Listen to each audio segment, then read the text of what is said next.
armchair. There's something about a kid that's never played baseball.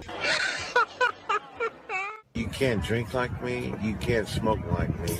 So don't try and be like me. Let's party together.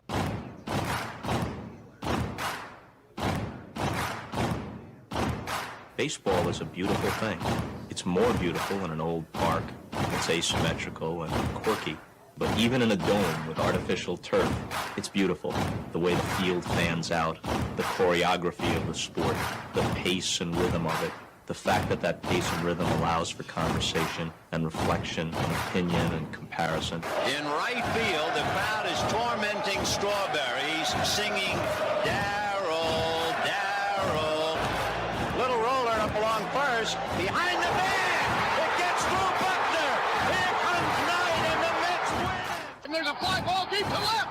It's on its way. There it goes. And the Yankees are going to the World Series. Aaron Boone. Ground ball stabbed by Folk. He has it. He underhands to first for the first time in 86 years. The Red Sox have won baseball world championship. Can you believe it? It's a pastime, something you do. It's entertainment, something you watch. And it's a shared experience, something you talk about and read about. But you can apply those same three criteria to other things. What makes baseball special is that it's the best game that's ever been devised. Smith corks one into right down the line. It may go. Go crazy, folks. Go crazy. Sure as God made green apples, someday the Chicago Cubs are going to be in the World Series. A little bouncer slowly toward Bryant. He will glove it in front of Rizzo. It's in time. And the Chicago Cubs win the World Series. Cubs win. What a lucky break. The good Lord wants the Cubs to win. How can you not be romantic about baseball? If baseball is about caring, about loyalty and rivalry. Braves fans are on their feet hoping for some kind of a bleeder or a seeing-eye single. Here's the 1-2 pitch. Fastball hit high and deep down the right field line. It's going back, back, back. Is it fair? Is it zip, boom, bam, it's gone! Ram-a-lam-a ding-dong, but 3-run shot, and your Atlanta Braves have taken a 1-run lead. She's gone, baby! There's a very peaceful thing. It was created and played in pastures and meadows. There's grass, there's outdoors, there's everything that people thought was American and feel about America you get in a ballpark. And it's the wonder of walking through that dark tunnel and seeing a huge open space where men play the little boy's game.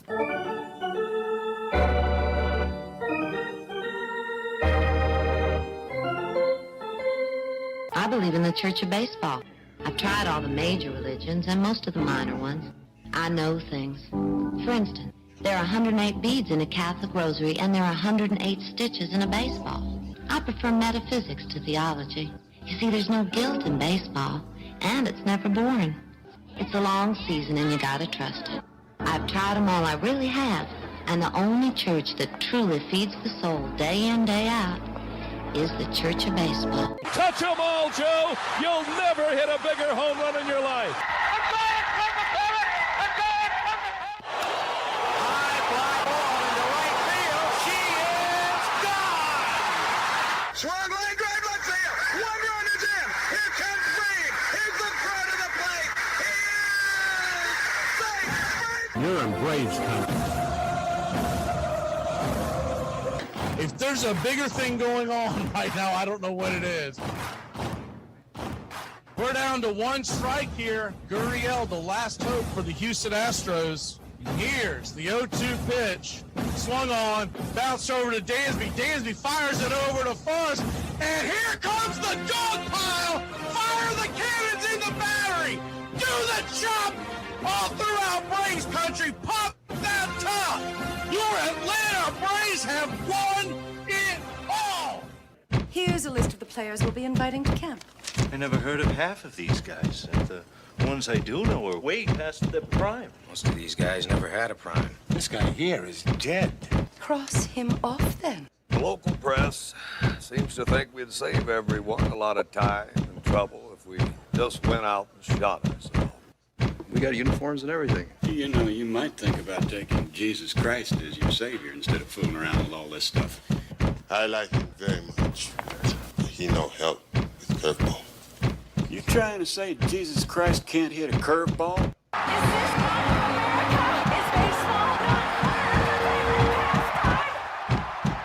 But I'll tell you, these fans are great. Listen to them. Hey, way to go, Rick. All of Ohio loves you. Come on, baby. Come on, Ricky. Come on, Ricky. The game doesn't stink. It's a great game.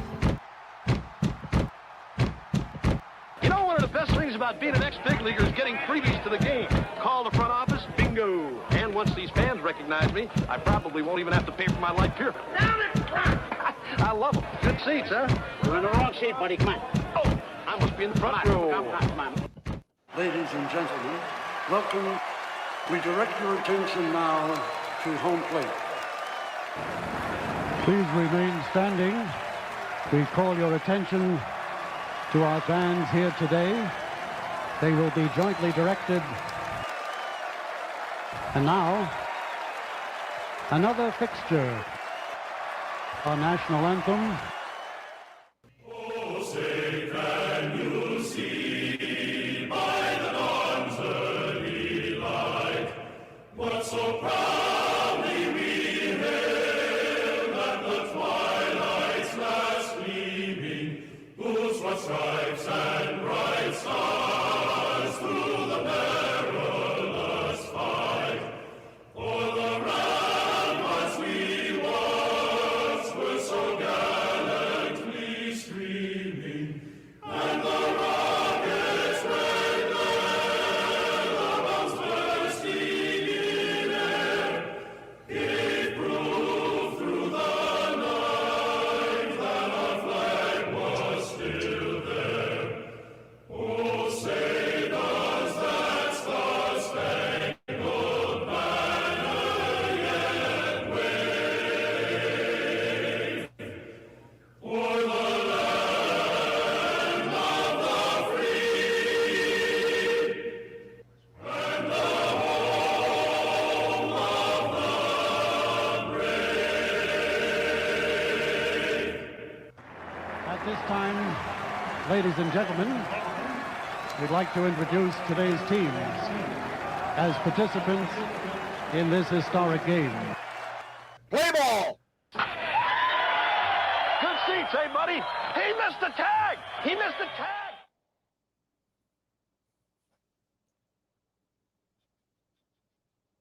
Hey, baseball fans, Mac McGee here for the BCR. Make sure to subscribe and become a member today. All offseason, we have a jam-packed schedule to keep you entertained and informed during the MLB offseason. Weekly shows like MLB Today, and for you country club members, Braves Country Today, going over the world of baseball, how it affects all teams, including the Atlanta Braves. Once Upon a Pastime series, Thursday nights, we'll take a deep dive on the history of this great game. And on Friday nights, Braves Country Theater, we're going to turn back the clock and bring you historic games from the past. We'll bring you a game from yesteryear. That's Braves Country Radio, the BCR. Coming this spring, a jam-packed loaded spring training schedule, wall-to-wall coverage of Major League Baseball. Pitch-by-pitch, play-by-play, the Atlanta Braves, and our out-of-town doubleheaders. American League, National League, we'll see you there for the classic call of the great game of baseball.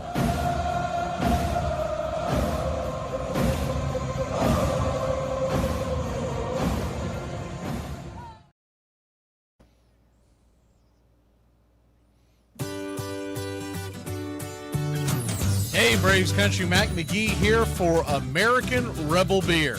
America's patriotic light lager, all natural ingredients. Stand tall, be proud. The perfect beer to celebrate life, liberty, and your pursuit of the American dream. America's patriotic light lager, offering a crisp, clean, bold taste. Perfect beer to celebrate life, liberty, and your pursuit of the American dream. A beer with only 110 calories that tastes like a full-flavored beer and celebrates like freedom.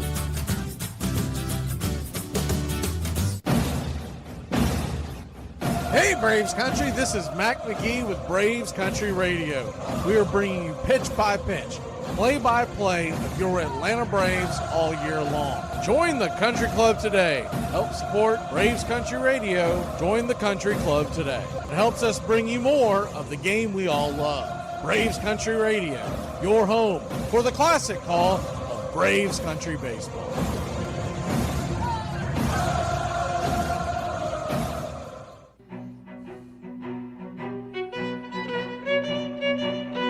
Hey, Braves Country, Mac McGee here for American Rebel Beer. From the mountains to the prairies to your pint glass with white foam, we're bringing back beer with a backbone. All that matters in our brew is taste and a touch of American excellence. American Rebel Beer, born in the USA.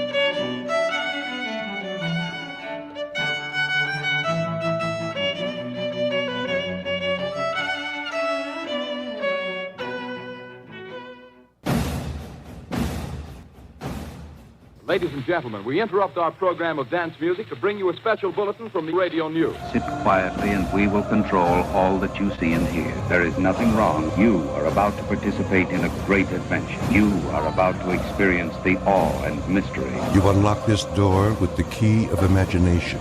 Beyond it is another dimension, a dimension of sound, a dimension of sight, a dimension of mind. You're moving into a land of both things and ideas. You've just crossed over into Adventures in Time and Space. We offer you Braves Country Radio, your home for the classic call of Braves Country Baseball. Hi, folks. Join us now for another Braves ball game. Yes, sir.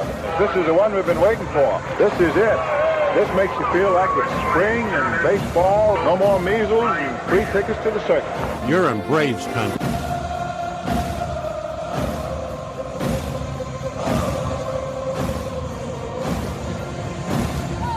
This is a reminder, disorderly conduct will not be tolerated. Please respect your fellow fan and refrain from any unruly behavior. Failure to comply with these guidelines will result in ejection.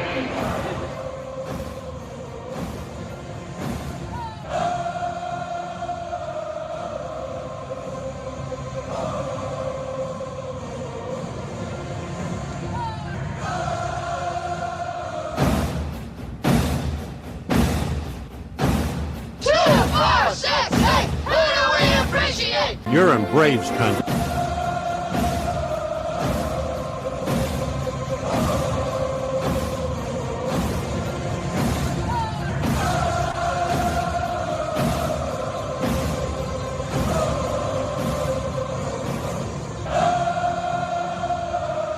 Put your click to pick. 2, 4, 6, 8, who do we appreciate? You're in Braves Country.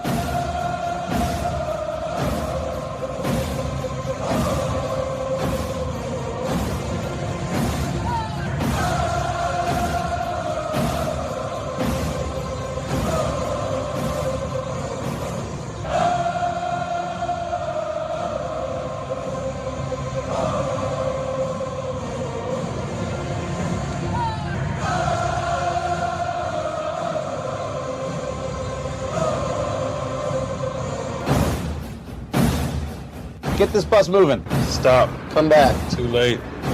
Roll call! Yeah, roll call! Good evening, y'all. Good afternoon, I guess I should say. And good barely past the afternoon if you're listening out west where this game is taking place. Arizona Fall League action. They are on Mountain Standard Time, so it's 1:30 out there, 3:30 Eastern Time. And we are set to watch a couple of teams I know nothing about.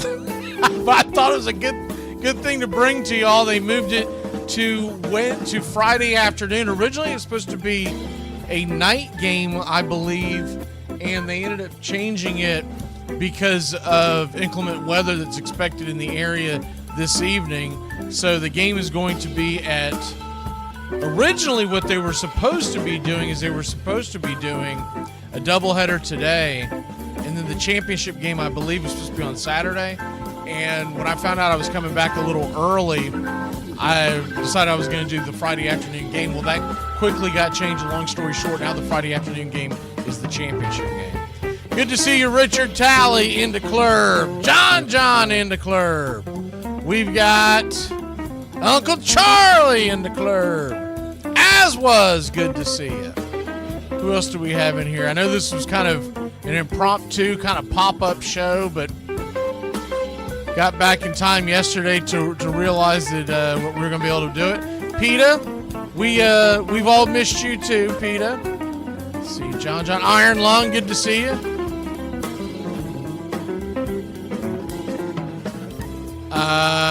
No, I'm not doing it on Sunday or Monday and Tuesday. I have to work. Iron Lung, unfortunately. That's why I've got it set up for Fridays. Those do, by the way, return this coming Friday, a week from today. We'll be doing the 9 a.m. and 10 a.m. It's the only place I could squeeze it into my schedule because I get really busy doing other things. And on most weeks, we're going to do a Thursday night and a Friday night show. Hopefully you can maybe check those out. Thursday nights are the Once Upon a Pastime, 6 p.m. Eastern.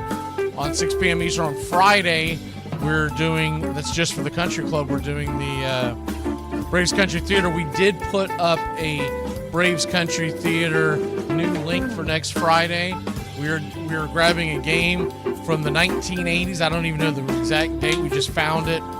And it looks like it's pretty good games between the Braves of the National League West and the Phillies of the National League East way back then. Other than that, I don't know any details, and I don't really want to know because I want to kind of be surprised by the whole thing. I told Jason when him and the folks find one, because they're going to look for him from time to time. I said, don't even tell me if we win. I don't care. I just want to call the game. I said, just don't give me a 12-3 blowout, and one way or the other, and we'll be all right. We are planning on doing some games from other teams, and we do have some that are already earmarked. I don't have the calendar in front of me, but they do have it earmarked for. They're going to bring you Game 6. We're going to do Game 6 of the 95 series for obvious reasons. But we're also trying to find other ones. Some of the ones that I have earmarked that I want to try to find a good clip of, one that gives me the majority of the game. Some of these games, we found one the other day, and you wouldn't believe it. The damn thing cut off in the 8th inning. It goes to extra innings, and the Braves win. I don't even remember who the hell they were playing. But anyways, it was a really good game. John Smoltz was on the mound, and I want to say they were playing the Cardinals. And I go, what the hell just happened? I go in and I read the description, and they give you the final score. I was like, well, who the hell quit recording a game in the 8th inning? What is this, the Heidi game all over again? For those of y'all who are familiar with that reference. And we are getting set here.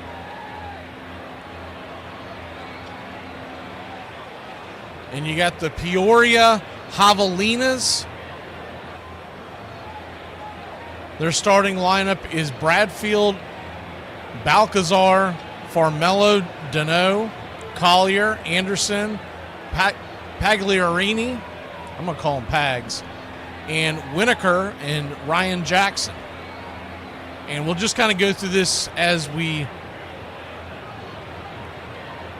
learn as the game goes, because I've never done one of these games, but we're trying to kind of get our feet wet, because what we are planning on doing, as soon as we can figure out how the games come to us and how accurate the schedules are, the Caribbean series. And something that I found out through the grapevine, and by the way, this won't have 3D, so if you're expecting to see 3D, they don't have it unless we get surprised by it. But I was checking it out yesterday when I got in town, and I caught the tail end of whatever game was on, and they did not have 3D, so we'll see what happens.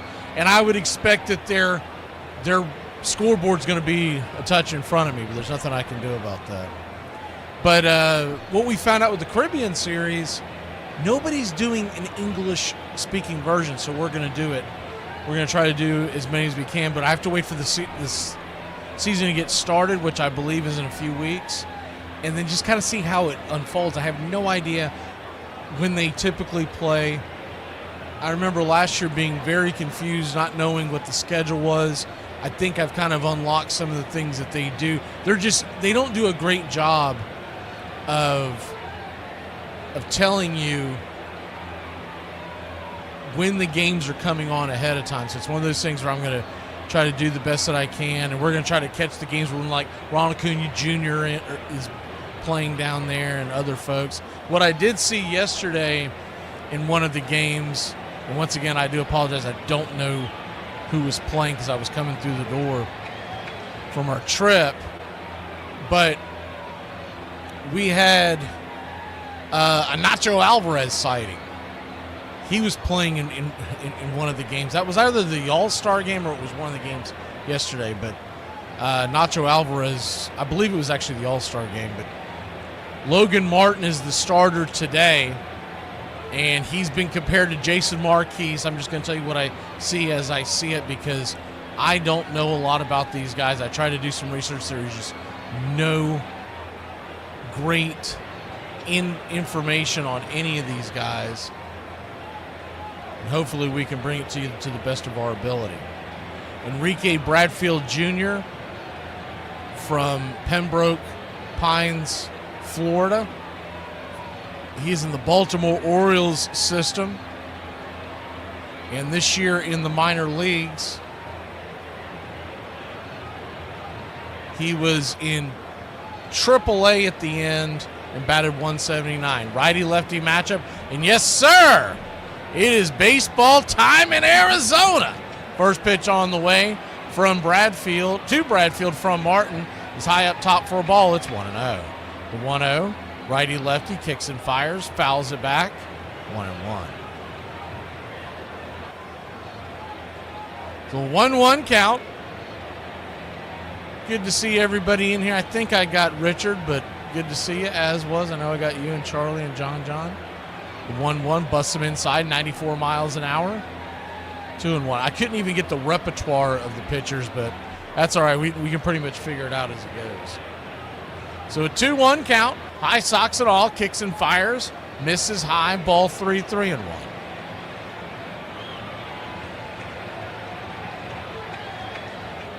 Baltimore Oriole, Enrique Bradfield. I'm just going to refer to them as their parent club as opposed to try to tell you where they are currently for most of it. That pitch is high, ball 4, and he'll head on down to first. And 1 on, nobody out.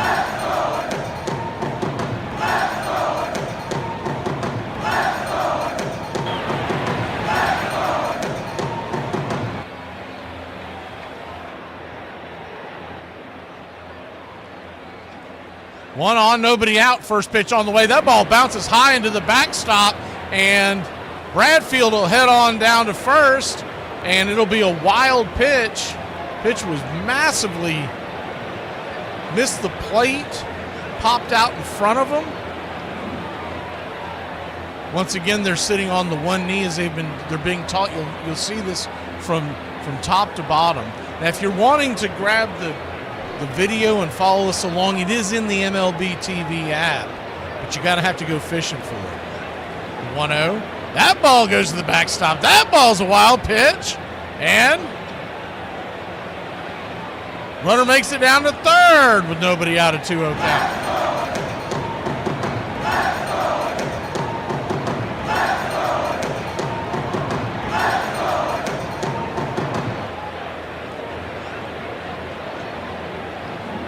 So Peoria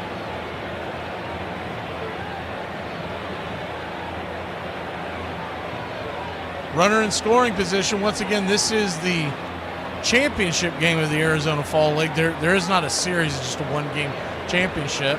2-0 smacks the top of the zone. Balcazar, your batter. Or Balcazar, Righty-righty matchup. He's the shortstop in today's game. Pitch, fist it foul, back out of play. Do it again. It's 2-2. Leo Balcazar, 2 for 7 in the postseason. Pitch on the way, down and away. Do it again.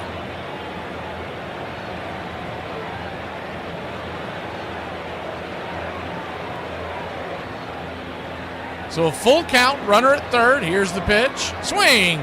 Baltimore chopper over the infield, and that goes through for a base hit over the shortstop's head.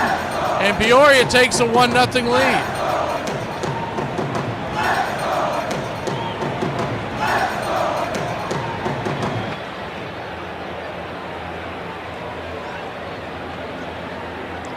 Good hard hit ball through the infield.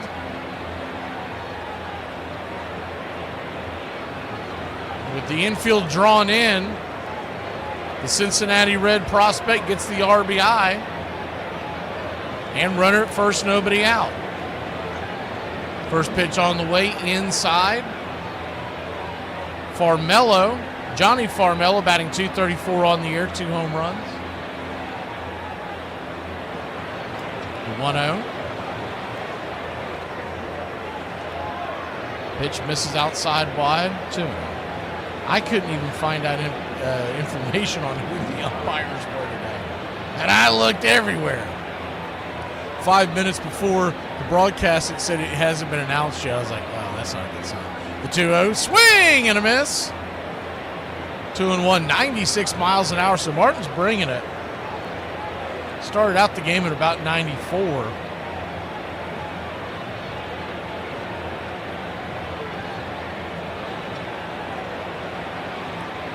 The 2-1. Rifles back the 96 mile an hour fastball. Back out of play. Evens up the count at 2-2.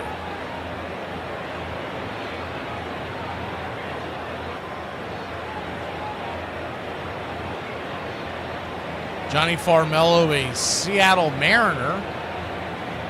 We had a lot of folks in the chat for that ALCS. Pitch on the way, swung on, banged on the ground over to first, and he's going to fire it down to second and get the force out, but the batter, Farmello, will make it down to first. So it's a fielder's choice. Man at first is erased. No swap positions as Balcazar heads to the bench.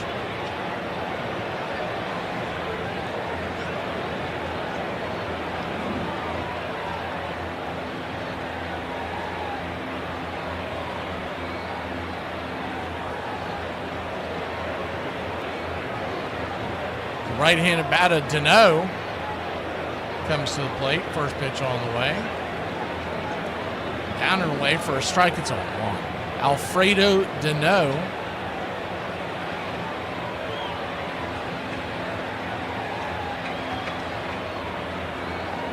The hind catcher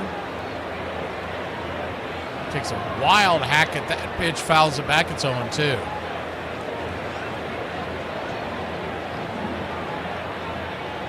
(6'2", 210-pounder, Alfredo Deneau. He is also a Cincinnati Red. They're going to flip it over to first. High, wide throw. Almost got the pick off. Farmello almost got caught with his hand in the cookie jar. Wasn't a great move over there. It was a high throw, but he was definitely leaning. So an 0-2 count. Pitch on the way. Swing, fouls it away. Martin, the man on the bump, is a San Francisco Giant prospect.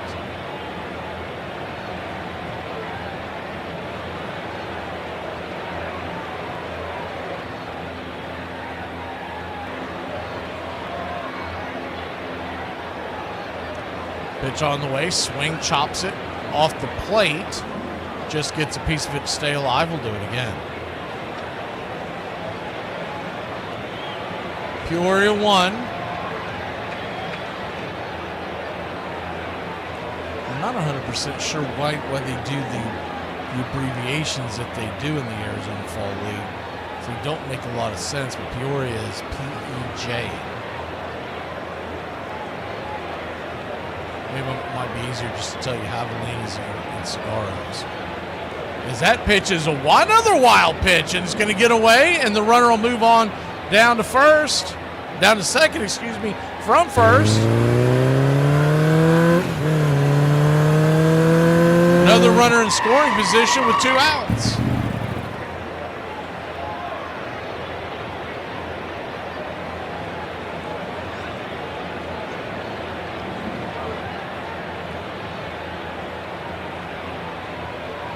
Mitchell, the catcher's having a hell of a time back there. The pitch on the way, swing. That ball's pounded high and deep going down the line. Drifting, foul. Plenty of distance, just could not keep it straight. We'll do it again. It's 1-2.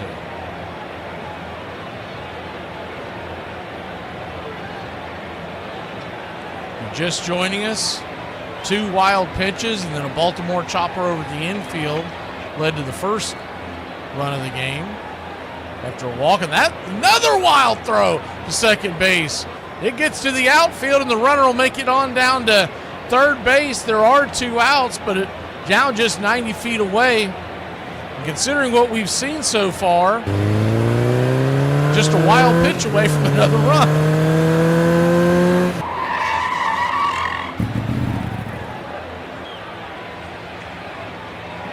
It was a high throw. That time it felt like that the second baseman,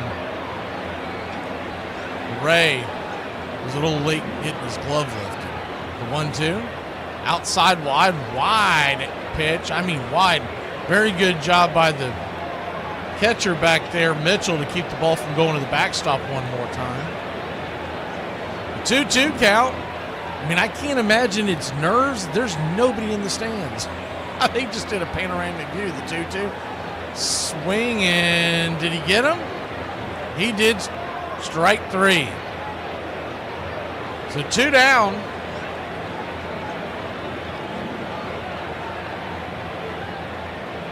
Kind of a delayed swing through the zone, was well behind it, pumped it right by him.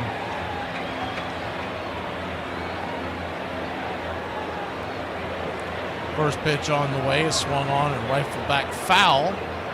Another Cincinnati Reds prospect, Cam Collier. It's on 1.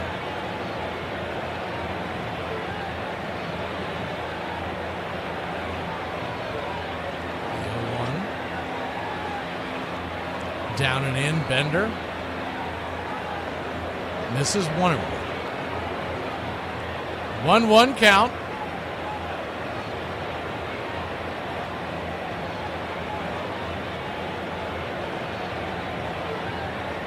Swing, lifts it, out of play, 1-2.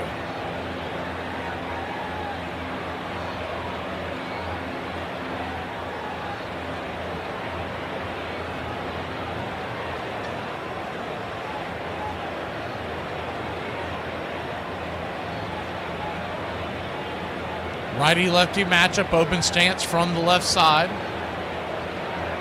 Pitch from Martin, his 28th of the inning, by the way. Pitch way outside wide, 2-2. I mean, he has had a ton of not just wild pitches, but pitches that very well could have been wild. Mitchell's going to have to ask for a Powerade timeout here in a second. He's diving all over the damn place back there. The 2-2. Inside, misses, ball 3-3-2. 96 miles an hour. Martin has been wild. And they do have pitch counts here in the Arizona Fall League. I don't have that information in front of me. I couldn't get an updated version. But I do know they have pitch count limits. It's almost like spring training where they don't want to wear the kids out at the end of the year.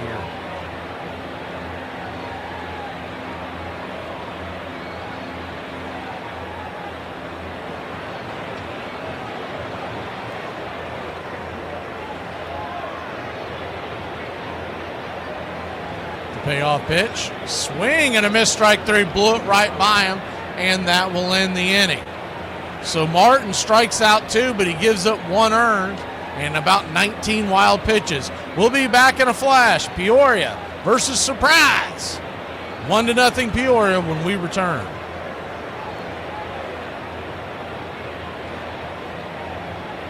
Did you know that 40% of men have faced a mental health issue in the past year? That means 60% of you haven't been married yet. Michael. And after we had a few beers, we came up with the shower buddy. The shower buddy? I'm sorry, that name's not official yet. No, he's wrong. It is official. I wanted the shower daddy. Shower daddy is worse on pretty much every level, so. Yeah. I have to agree, better than having some strange dude in the shower with you. It's not some strange dude. As I've said many, many times, it's your buddy. Well, why would your buddy be in the shower with you? Why would your dad? And guess what? If my man want a steak at 3 o'clock in the morning, guess what I'm gonna do at 3 o'clock in the morning? Knock his ass the out. Get your ass up. Who the want to eat steak at 3 a.m. anyways? You sitting right here trying to have clogged arteries so you can pass away so I can raise these kids by myself? I don't think so. Y'all really be acting like if a won't get up at 3 a.m. and fix a steak for her husband. Now it's different. If he's getting ready to go to work and you making him some lunch or something, never mind, because that's about to sound stupid as soon as I said it. Make that steak the night before and he can heat that up in his lunchbox. So let me get this straight. China cannot own and operate an app in the United States. They can, however, own 384,000 acres of United States farmland. Got it. The second half has been like a fountain of youth for me. I feel young. I feel great. It's fun to come to the ballpark again. I remember the second half of that season. It was unbelievable. I mean, every night it was multiple hits. It wasn't a 1 for 4. I mean, it was multiple hits, a lot of games. But he just got locked in, and you could tell that he was on somewhat of a mission. Boy, George really swinging a magic wand, didn't he? Ended up having the second half of a lifetime and went from hitting 260 to hitting 329 and win a batting championship. We are back. First pitch on the way here in the bottom of the first inning. Fires it inside. For a strike, it's 0-1. Righty-lefty matchup. Dante Nori, the center fielder, at the plate. Philadelphia Phillies prospect. Swings at the 0-1, chops a foul to him, too.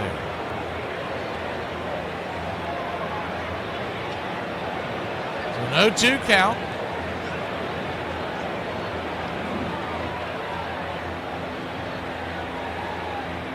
Kicks and fires. Outside wide. 1-2.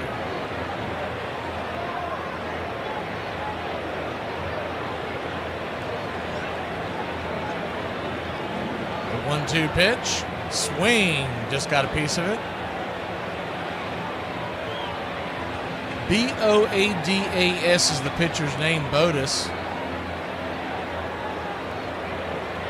So I'm sure we'll be calling him badass by the end if he's any good. The 1-2 pitch swing, rips it down the right field line. Foul. Just up against the tarps out there. I think the biggest thing that I learned today was that it actually rains in Arizona. They had to push the game up because of inclement weather heading in this weekend. The 1-2 count, down and away, 2-2. Good to see you, Tree Nug. I saw you sneaking in here. See if you missed anybody.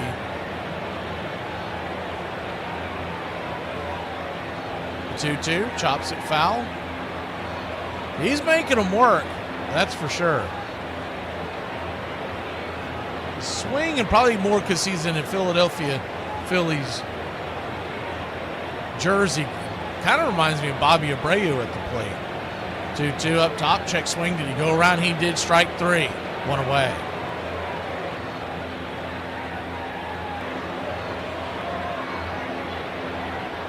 Miguel Boadas.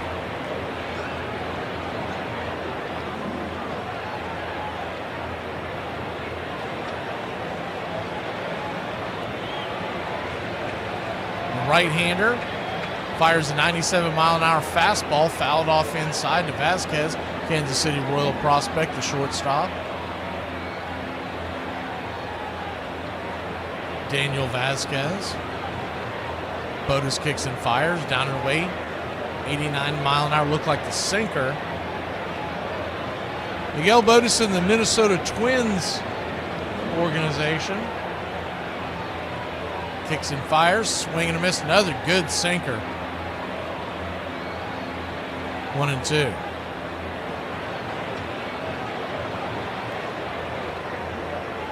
1-2 count. Brings it. Outside wide. 2-2. So a 2-2 count. Very fast moving baseball game here. You notice as these guys, they're being brought up on the pitch clock, so they're just ripping it and gripping it. As that pitch misses outside wide, full count. So a full count from Botus. Swing and a miss, strike 3. Pulled the string on that baby. Looked like the changeup, 2 down. Nasty pitch right there.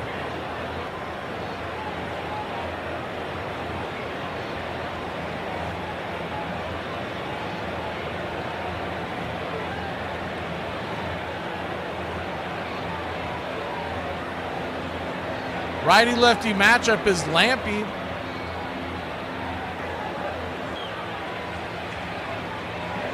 Cleveland Guardians right fielder. Takes it inside for a ball, 1-0. The 1-0. Swing and a miss. 86-mile-an-hour cutter down and in. It's 1-1.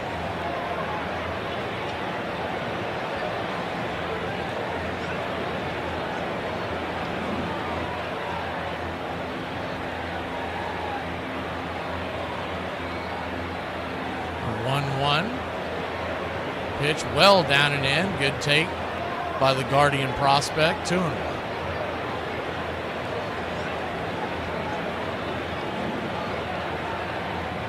The 2-1 count.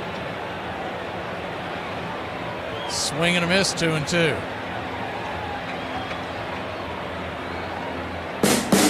What's for dinner? See Uncle Charlie talking about some grub. What is for dinner, y'all? 2-2. Swing and a miss, strike 3. Hey, chef, what's for dinner? I'm having, for lunch this afternoon, having a little leftover pizza that we got on our trip, a little down south. I'll talk about more of that when we come back. Our trip got snafu'd by what was going on in the FFA. I wish I could sleep, but then my stupid ADHD kicks in, and, well, it's basically 1 sheep, 2 sheep, cow, turtle, duck. So wait a minute. I figured it out, guys. If I put a letter in the mail with no stamp, it'll get sent back to me at the return address. So why wouldn't I just put the place that I want it to go in the return address and not put a stamp on it? Far removed from the soft-spoken, slap-hitting Gwynn is our 8th greatest right fielder. Reggie's flamboyance could not be overlooked by anybody. I was only concerned about putting the fat part of the bat on the baseball. I didn't feel there was anything that could stop me from doing that. But he backed up his flamboyance with production. I think the attention came with his power. He would hit some shots.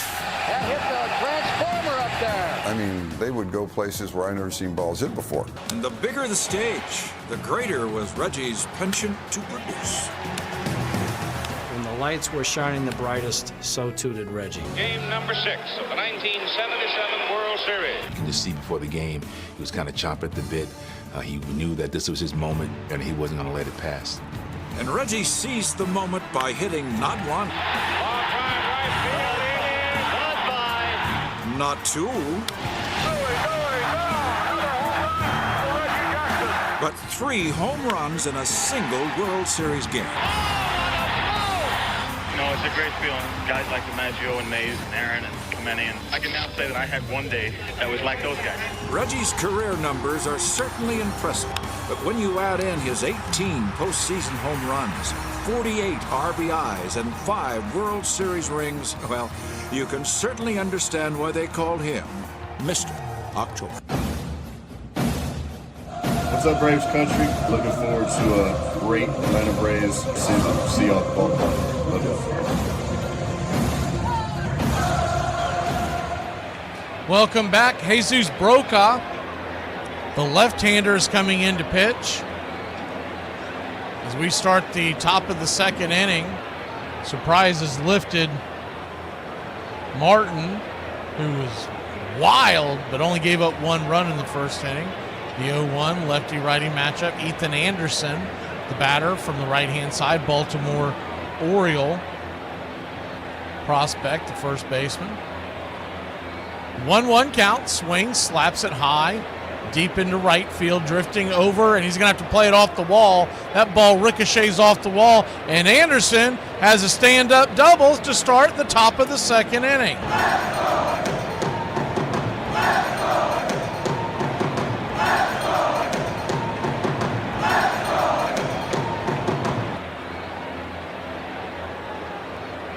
Pitch got up and out over the plate, and he just ripped it over the right fielder.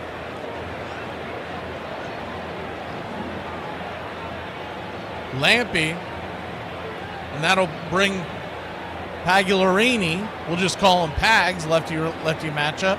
First pitch on the way. Pags knocks it down the third base line. That's going to rattle around like a pinball. It's getting down where the green grass grows. Pags heads for first, going to second. Here comes the relay to third, and he is safe with the RBI triple for the Seattle Mariner prospect. Pags rips it in the corner. It's 2-0 Peoria.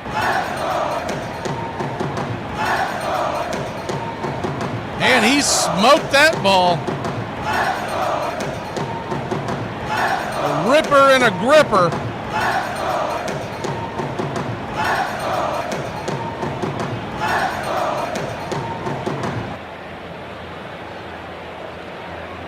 So lefty-righty matchup, they'll draw the infield in once again. Good to see you, Gary. First pitch swinging, pops it up, high in the sky, into right field, fairly deep. We'll see if the throw comes home. They'll flip it into home, and the runner will stay put. I'm a little surprised he didn't at least threaten to go on that one. He was taken all the way. Wasn't terribly deep, but enough where it could have warranted a throw. You never know. As wild as they've been so far, they might have threw it to the backstop. San Diego Padres second baseman, Ryan Jackson. Now, these are all prospects. If you hear me mention the farm club, it's just they're typically single-A prospects. Some will have time in Double-A and Triple-A, but they're all pretty much single-A. As he fights off the first pitch, it's on 1, the 0-1. Shadows crossing over home plate. Pitch misses just high, 1-0.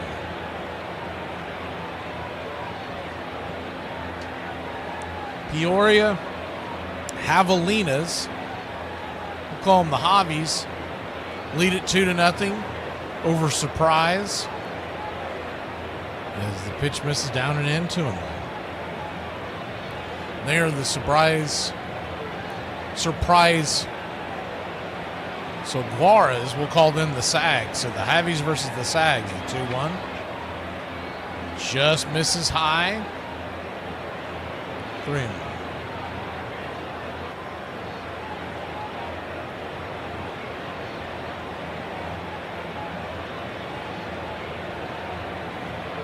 Three-one count. Swing and a miss, 92 upstairs.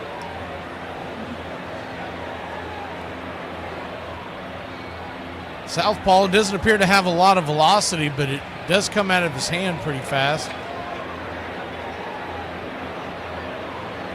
The payoff pitch.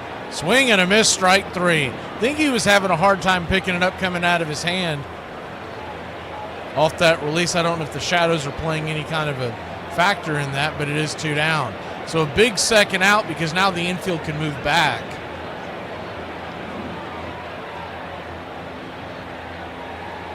We'll have, like I said, once we get it figured out, we'll be announcing them. Probably do it pretty much day by day as the pitch on the way, and that ball's going to be dropped in for a bunt, trying to squeeze the runner home, but it's going to be an easy 4-3 put out, and that'll end the inning. Bradfield trying to catch the defense napping, just hit the ball just a little too hard. He was trying to go up against the offhand by the left-hander heading to third. We'll be back in a flash. Peoria 2, Surprise 0. What are you doing? Hold that. I'm not holding anything. I'm just rearranging the flowers that you get me. Most Americans don't realize the fight it took to secure our Bill of Rights. Virginia Governor Patrick Henry, a staunch anti-federalist, opposed the Constitution, fearing it gave the federal government too much power over the states and lacked protections for individual liberties. To win over skeptics, James Madison promised to propose a Bill of Rights if the Constitution was ratified. Madison won. Undeterred, Henry then gerrymandered Madison's district to block him from being elected to the first Congress and persuaded Madison's protege James Monroe to run against him. Again, Madison triumphed and kept his promise, drafting a list of 20 amendments. He pared this down to 17 the House approved. The Senate reduced the list further to 12, which were sent to the states for ratification. December 15th, 10 of those amendments became part of the Constitution when Virginia became the 11th state to ratify them in 1791, our Bill of Rights. Remarkably, one of the two amendments that didn't pass at the time, on congressional pay, was finally ratified almost 200 years later, becoming the 27th Amendment in 1992. Who knew? He won the batting title in 3 decades. 70s, the 80s, and the 90s. That isn't talked about that much, but I think that's one of the coolest things that he ever accomplished. Even as his career neared its finish line, Brett was still a massive star whose appeal transcended the baseline. But even as he enjoyed his continued popularity, life for maybe baseball's most eligible bachelor was about to change. All I know is my brother Ken played 12 years in the big leagues. Never got married when he was playing in the big leagues. And I saw the lifestyle he had, and I kind of liked that. And I just decided that I was going to wait until I couldn't wait any longer, and that's when I met my wife. Join the country club today. Help support Braves Country Radio. Join the country club today. Welcome back. First pitch, this is right there for a ball off of the first strike that was called to Luke Adams, the right-handed bat of the Milwaukee Brewers organization. That'll even up the count at 1-1. The 1-1 swung on, rips it over to second. Should be an easy 4-3 put out. It is.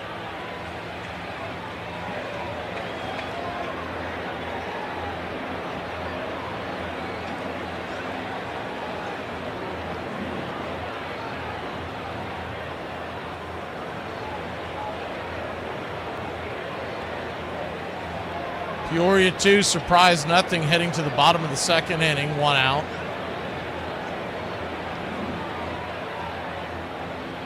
First pitch right there for a strike from Bodis. He's back out there for another inning of work. Blake Mitchell, the catcher from the Kansas City Royals, batting .230 here in the Arizona Fall League. Swing and a miss. Pulled the string on that one. That was a nasty, looked like the curveball. 0-2.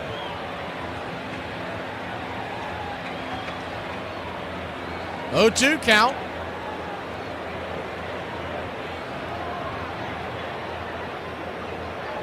Kicks and fires in the dirt. 1-2.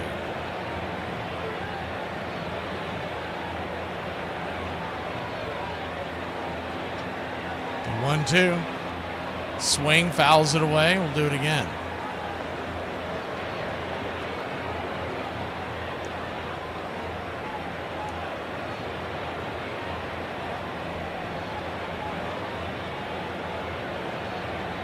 One-two pitch. Swing, rips it down the line. Just foul. Yes, we were supposed to be going to a conference out in Las Vegas, and the whole thing got bamboozled because of the air flights that were getting canceled. We just didn't want to play that game. It was looking more and more. One of the flights was canceled. They were telling us to rebook it on another airline, just a whole mess. So we ended up getting out of the whole deal. As the pitch inside, that'll even it up the count, 2-2. So we ended up just going a little south of here to St. Augustine. It's been a few days. The 2-2 swing and a miss, strike 3. Got him with the changeup, 2 down.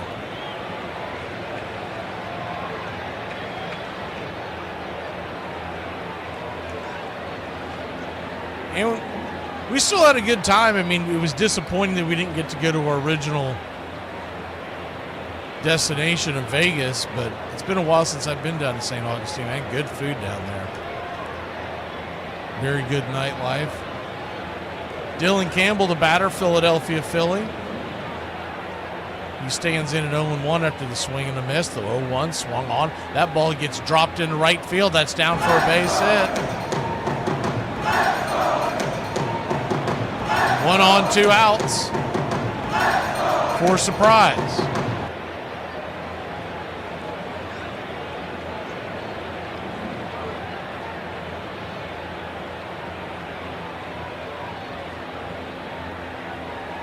Gamble, the designated hitter. And that'll bring Adam Shesky is the last name, the left fielder. Check swing, fouls it back to the backstop. It's 0-1. Adam Shesky, left fielder out of the Milwaukee Brewers organization. And for obvious reasons, we'll be calling Josh Adam Shesky AC because, man, that is a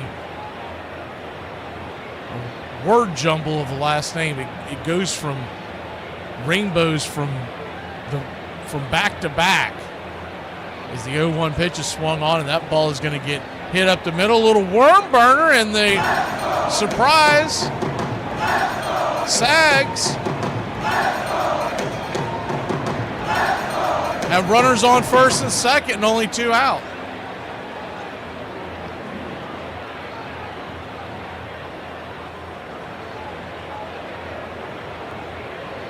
Two up, 2 down. I am going to try to squeeze some Who Am I for Iron Lung in here today. As the first pitch on the way is down in for a ball. It's 1-0.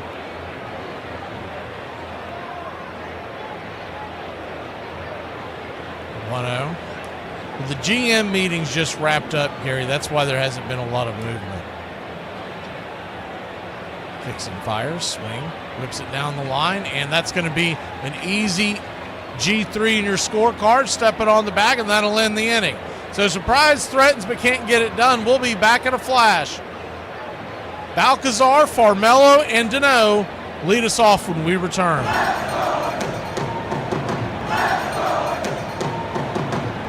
Are you kidding?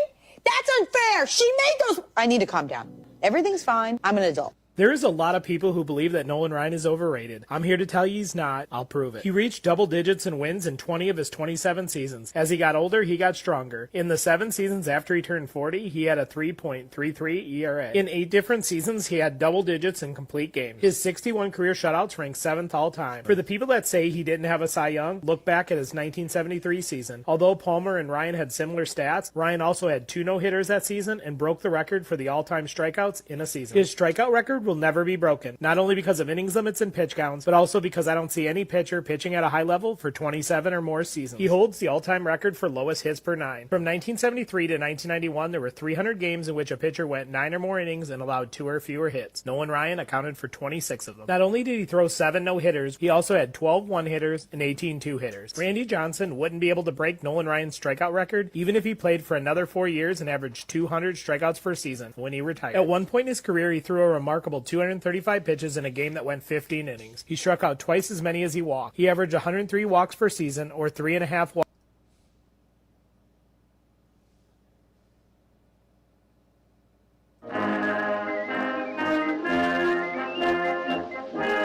Saturday, December 13th, 3 p.m. Eastern, it's the annual battle, the Army-Navy game in Baltimore, Maryland.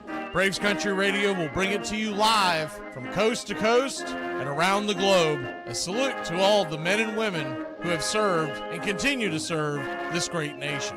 This year will be the 126th meeting between the Army Black Knights and the Navy Midshipmen. Join us live and we'll bring you play-by-play of America's game, Army versus Navy. 8 of the last 11 matchups being decided by one score, including the double overtime thriller in 2022.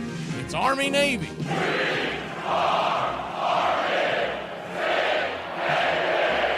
Navy-Army.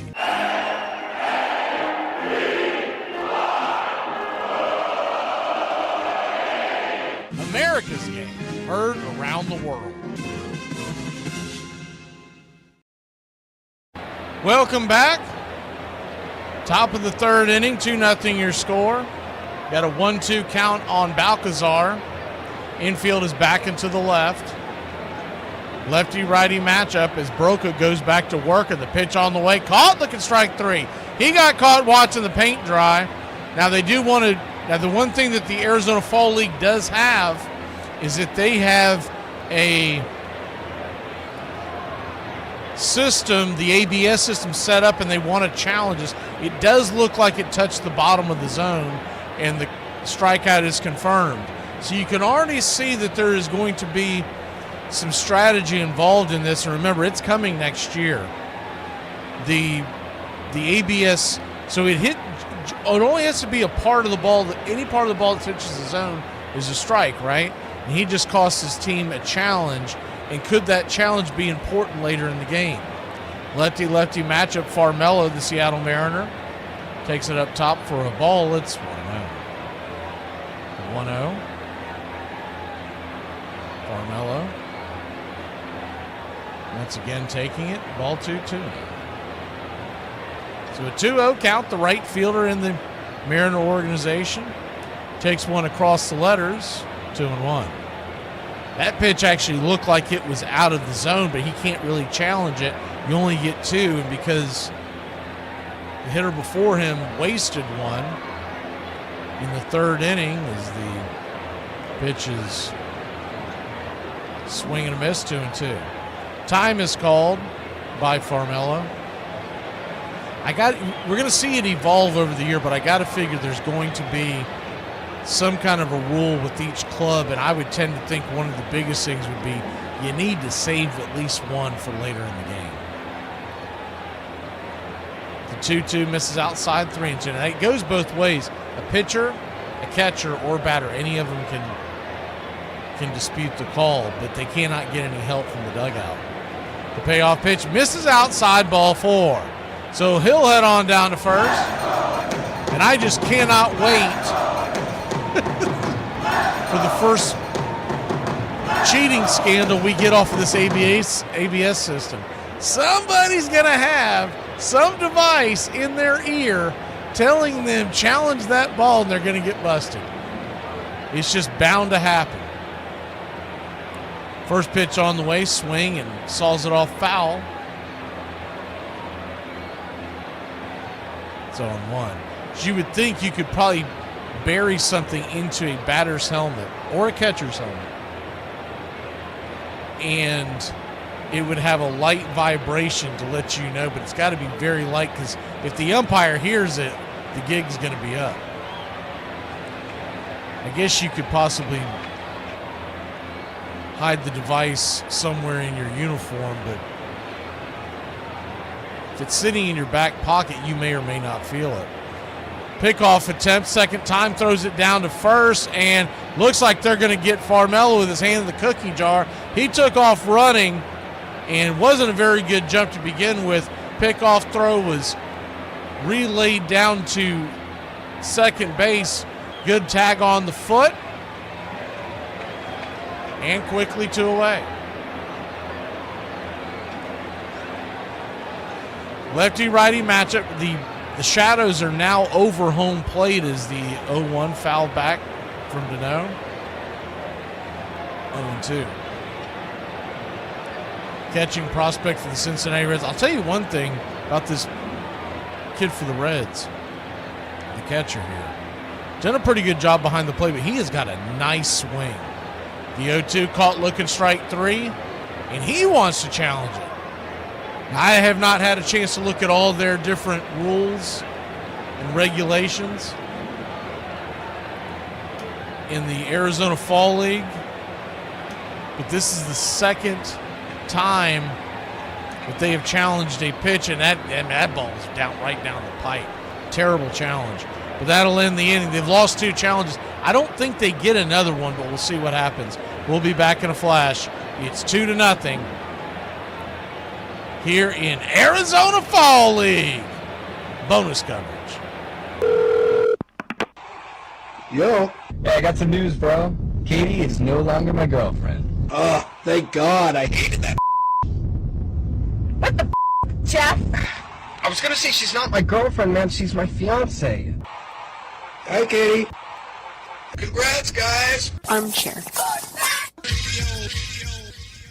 Satchel Paige always thought he was the greatest pitcher in the world, and Josh Gibson thought he was the greatest hitter in the world, and we did too. And Satchel and Josh in this World Series ball game, Satchel pitched and we got a ball game won. The Kansas City Monarchs went 2 out in the 9th inning. First place hitter, he tripped on Satchel. We got 2 out, so that didn't bother us any at all. So Satchel called me, he said, come in. I said, what do you want, Satchel? He said, let me tell you what I'm thinking to do. He said, I'm going to walk Howard Easterland. I'm going to walk Buck Leonard. I'm going to pitch to Josh Gibson. I said, man, don't be facetious. He said, that's what I'm going to do. I said, time. I called the manager, who was Frank Duncan. I said, Frank, you got to listen to what Satchel said. And so Satchel told him what was going to happen. Now, when he was walking Buck, Josh was in the circle. He talking to Josh all the time. Said, Josh, do you remember the day? Told you that one day we were going to meet and we were going to see who was the best. He said, yeah, I know what you're talking about. Satchel said, all right. Said, now it's the time to prove this thing. So when Josh comes up to the bat,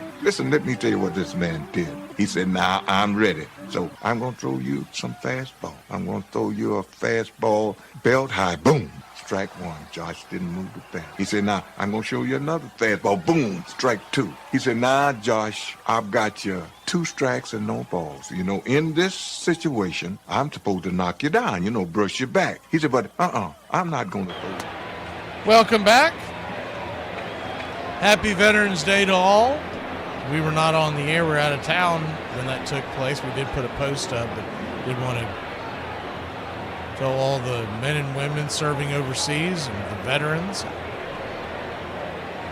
thank you for your service. A 1-1 count to Dylan O'Ray. He's batting .302 here in the AFL. Kicks and fires. Ball is going to get dribbled over towards second. It's going to be an easy 4-3 put out. Jackson to Anderson, San Diego to Baltimore.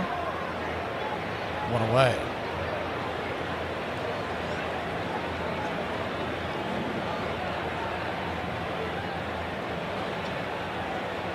Philadelphia Phillies prospect, center fielder Nori. Righty-lefty matchup, chops it foul. It's 0-1. Dante Nori, 21-year-old, 5'9", 190 pounds. The 0-1 misses. 1-1. So a 1-1 count. Swing, chops it foul. 1-2. Reminder for this will be the 6th year in a row we are doing the Army-Navy game right here on Braves Country Radio. That's December 13th. Kickoff is at 3 o'clock. We normally come on a little earlier and play some patriotic music. We'll have a couple other things scheduled for that. We'll come on usually around 2:30 for that ball game. That pitch misses high. It's 2-2. Botus brings it. Swing. Chops it. Over to second. It's going to be a difficult play. 4-3. One hopper. Gets him in time. Just in the nick of time. Nori is out on an off-balance throw from Jackson to Anderson. Jackson, the second base prospect in the San Diego Padres organization. 2 runs, 3 hits, no errors for Peoria. Surprise. No runs, 2 hits, 1 error. 96-mile-an-hour fastball from Botus into Vasquez, the number 2 hitter, Kansas City Royal. 1-0. The 1-0 swing, chops it over towards second, and that's going to be an easy 4-3 put out. So Jackson's been busy, but he's handling that glove. We'll be back in a flash. 2-0 your score.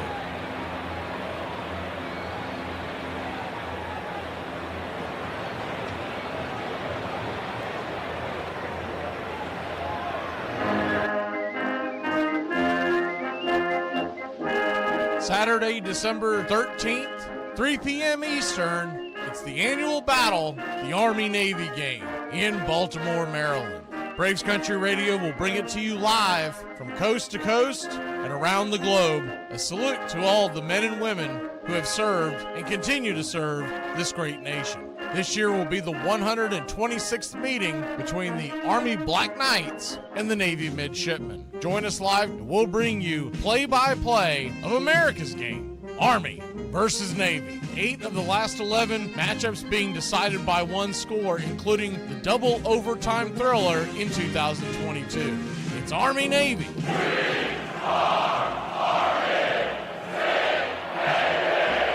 Navy-Army.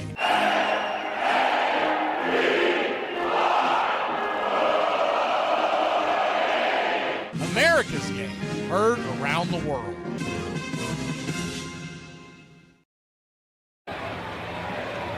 Welcome back.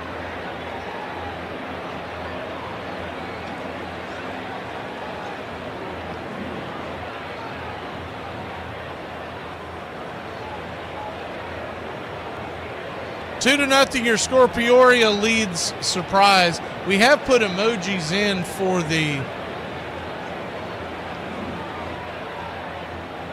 Army-Navy game already. I think we've got 2 of each. I just can't see it. I'm sitting far away this time doing this game. So I think there's an Army logo, a Navy logo, and then there's a Beat Army and there's a Beat Navy logo in there. Daniel Harper's coming on from the Philadelphia Phillies organization. The right-hander.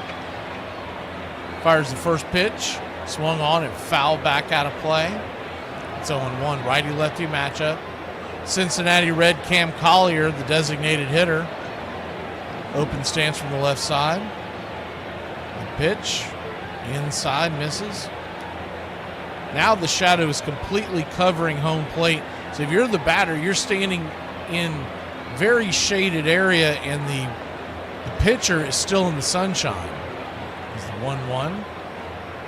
Chops it foul into the first base dugout near the camera well, 1-2.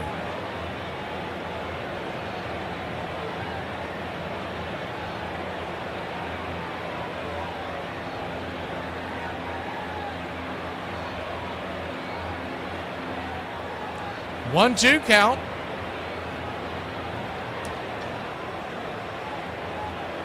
Outside wide, 1-2. 2-2, excuse me.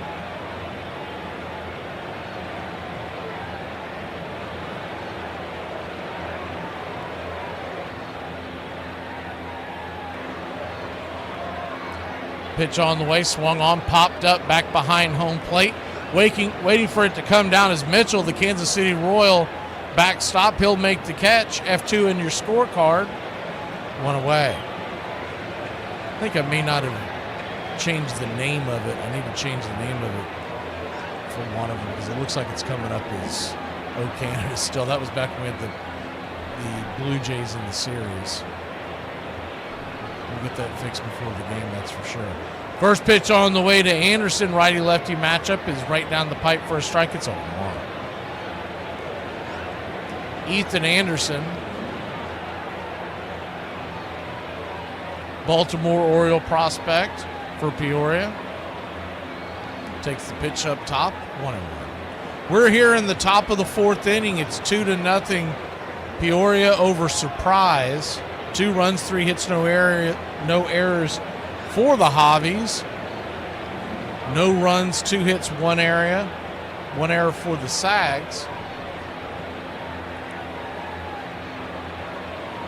That pitch hits for a strike. It's 1-2. So 1-2 count.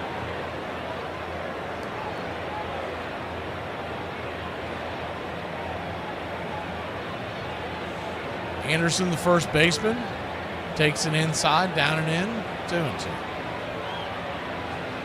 Standing on deck is Pags, Winokur in the hole. Jackson if they keep the line moving. Arizona Fall League Championship. They started this season in early October. As the pitch misses, full count. If you remember when they sent Nacho Alvarez away from the Braves to go get more playing time, he was heading to this Arizona Fall League. The payoff pitch is inside, ball 4, and he'll head on down to first. And 1 on, 1 out.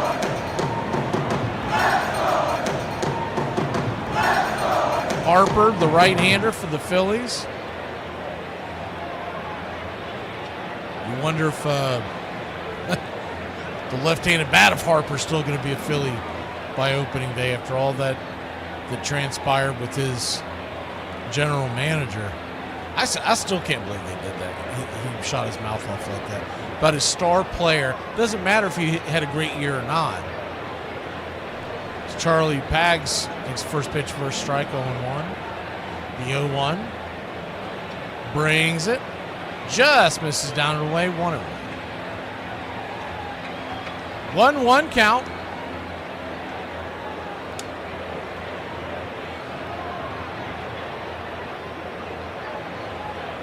So they just finished up the GM meetings yesterday. They were all pulling up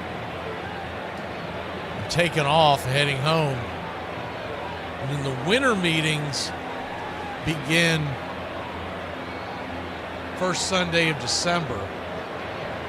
So we're going to have a busy week going into that if I've got it right as they flip it over first to keep Anderson close by.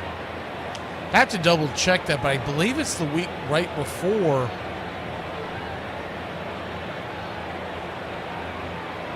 the Army-Navy game is the 2-1, fouls it back. I have to double check that. But it's either that or it's bleeding into the next week.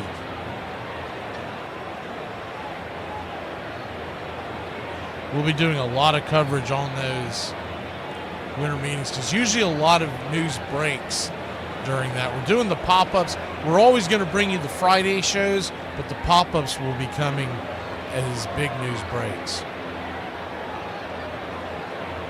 The 2-2, swing and a miss, strike three, got him with the 89 mile an hour right there on the outer edge.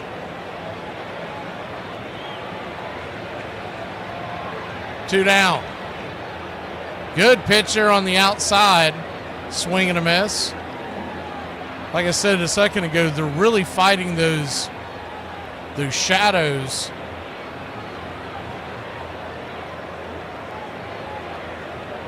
First pitch is called for a wide strike on the outer edge. It's 0-1.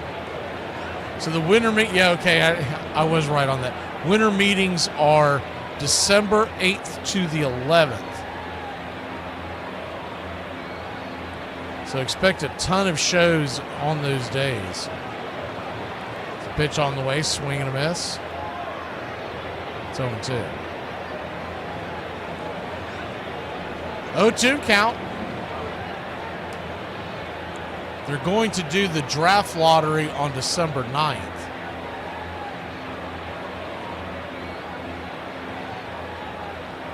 So we'll find out when the Braves will be drafting. They will be in the lottery. Whether we liked it or not this past season, we did not make the postseason. The 0-2 chops it foul just enough to stay alive. 1 on, 2 outs.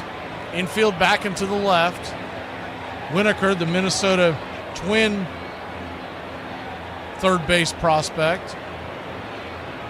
And then you've got the Rule 5 draft coming on December 10th. The 0-2 swing and a miss, strike three. Got him with the slider, just pulled the string a little bit up top, and that'll end the inning. 2-0 your score. We go to the bottom of the fourth. Lampy leads us off for a surprise when we return.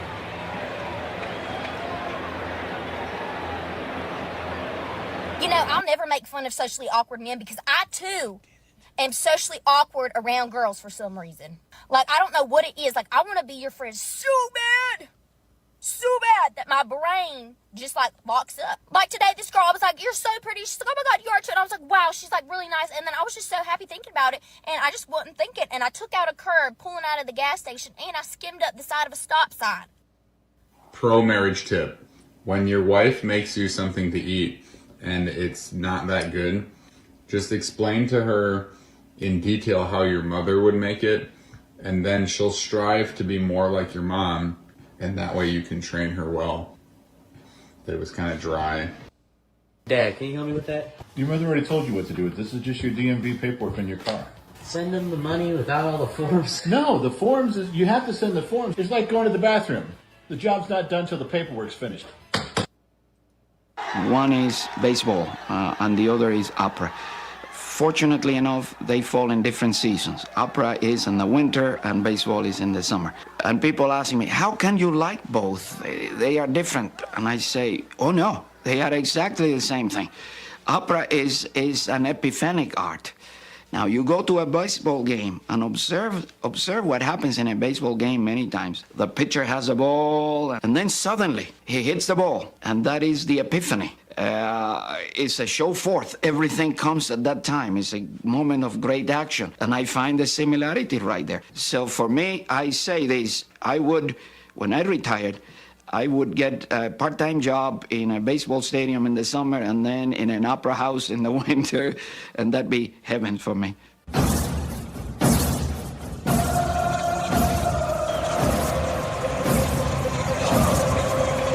Welcome back. Johan Moreno comes in, the right-hander. Fires the first pitch. San Diego Padre right-hander. Pitch misses outside wide. It's 1-0. Righty-lefty matchup. Moreno, swing and a miss. 1-1. Joe Lampe, Cleveland Guardian.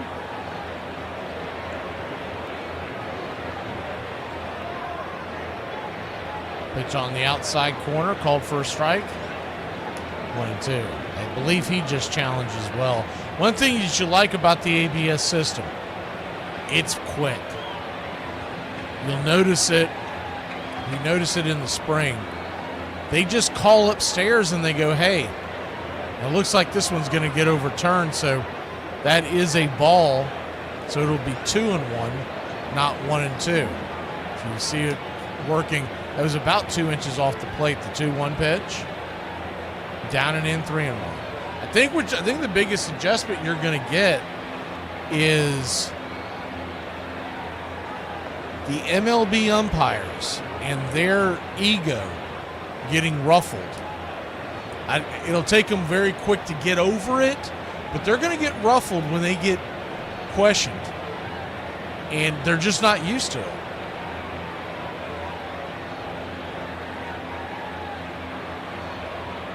Thank you, Uncle Charlie. Good to see you, James Fisher.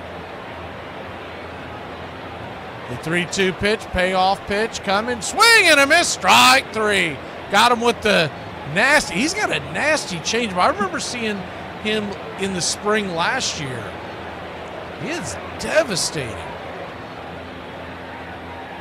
They're calling it a curve, and it does come out of his hand like a curve, but it's got movement like a drop change.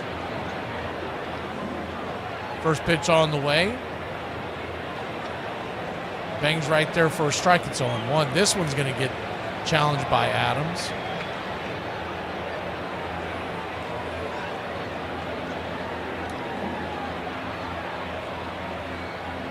So for those of y'all who may have joined us late, once we get an idea of how to bring you some Caribbean Series games, we're going to do it. I just don't know what time of day they are. And they're saying that none of these games are going to be offered in English for anybody. So we're going to do it. It may be a bumpy ride because if things come up in Spanish, my Spanish is very, very shaky. I used to know it a lot better when I worked at a couple of restaurants about 20 years ago. It was the 1-1, swing and a miss 1-2. But as far as reading it off the page, I might be very shaky with it, but we'll try to figure it out. 1-2 count. I'd like to at least average at least about one a week. I got a pretty full slate in the off season, but that 1-2 right there misses below the knees, 2-2.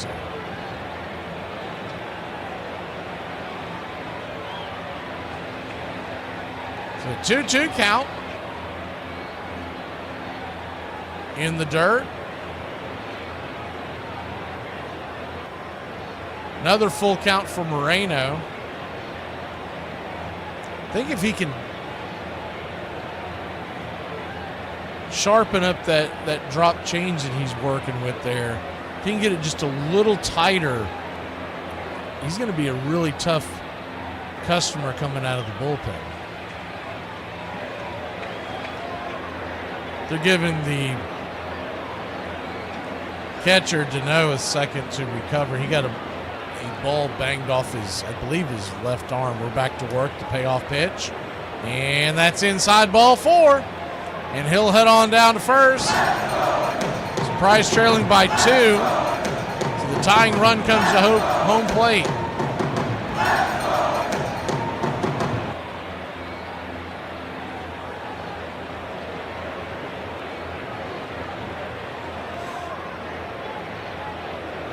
Next Friday, Braves Country Theater.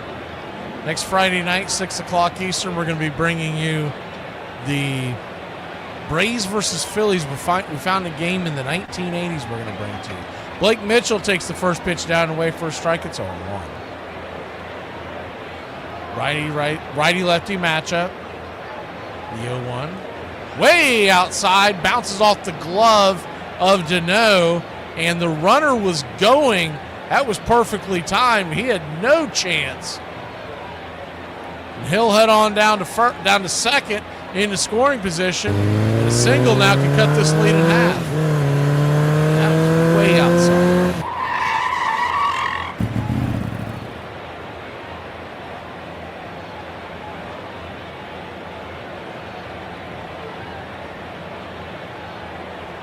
One swing and a miss. It's 1-2. So next Friday it's going to be at 6 p.m. Eastern. It's going to be Braves Phillies from the 1980s. And for those of y'all who haven't joined us for one of those, we'll put the link up for the game before first pitch, so you could set up your TV or however you do it during the baseball season and sync it along with our broadcast and watch along and root along games from the past. So a 2-2 count. Moreno, 16 pitches in here to the inning. He's got the 1 out, but he's also got a wild pitch and a walk. The 2-2. Caught, looking, strike 3, punched him out on the outer track. And he wants to challenge the pitch. So they must get a lot more than 2, as they had talked about as being. That definitely hit the zone. I thought it looked like a strike. So he'll be retired on strikes. They must give them a much bigger number to play with, because that's their third one that they have used, and we're only in the 4th inning. Campbell, the batter. Righty-righty matchup. First pitch on the way is down and in for a ball. The designated hitter from the Philadelphia Phillies. It's 1-0. Dylan Campbell. 1 for 1 with a single.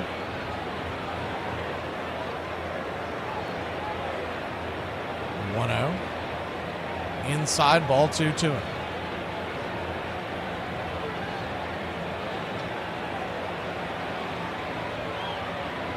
2-0 count. Runner at second, 2 outs.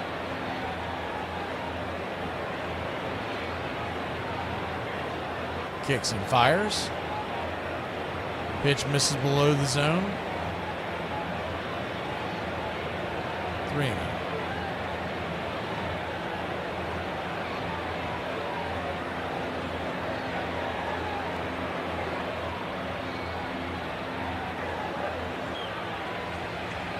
The 3-0 pitch. High and out of the zone, ball 4.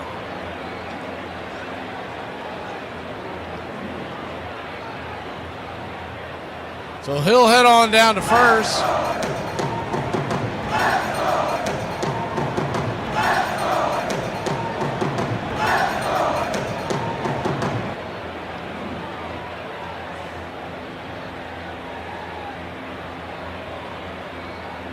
Quick powwow on the mound. It's really funny when you see the mound visits more than anything else, because everybody's wearing their respective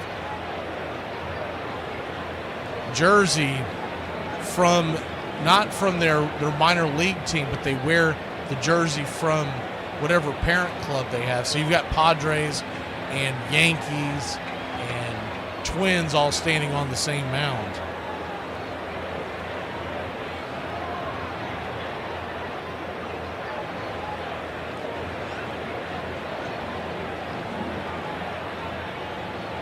First pitch on the way, check swing.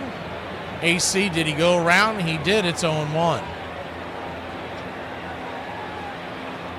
Adam Shesky, the left fielder, Milwaukee Brewer product.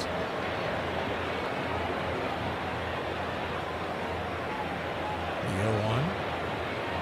Bangs it right there on the outer edge. It's 0-2. 0-2 count.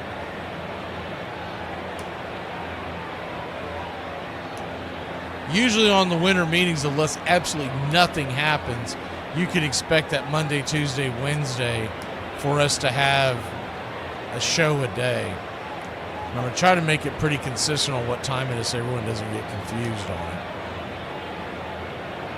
Is he 0-2? Check swing. Did he go around? The runner down. They're going to go for a double steal, and the runner is out at third. Deneau fired a bullet down there and a good tag applied. See if they want to challenge this. Tough pitch to throw him out on, but he got him on the one hopper and a great tag applied there. And that'll end the inning. No challenge. We'll be back in a flash. It's 2-0. Peoria over Sunrise. Surprise. I keep wanting to call him Sunrise for some reason.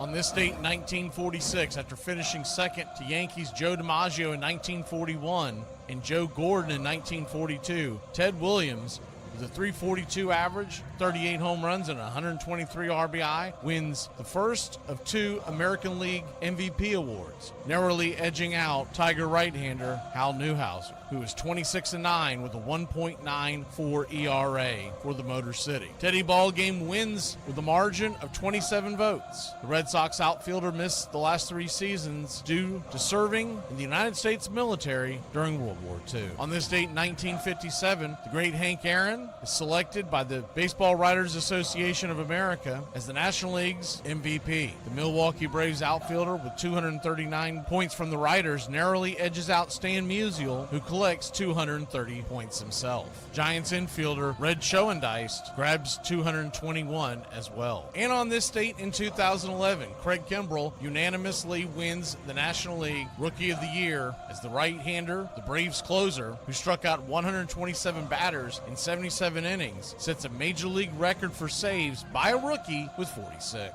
And that's your Braves Country Radio on this date in baseball history. Find us on YouTube and Facebook today.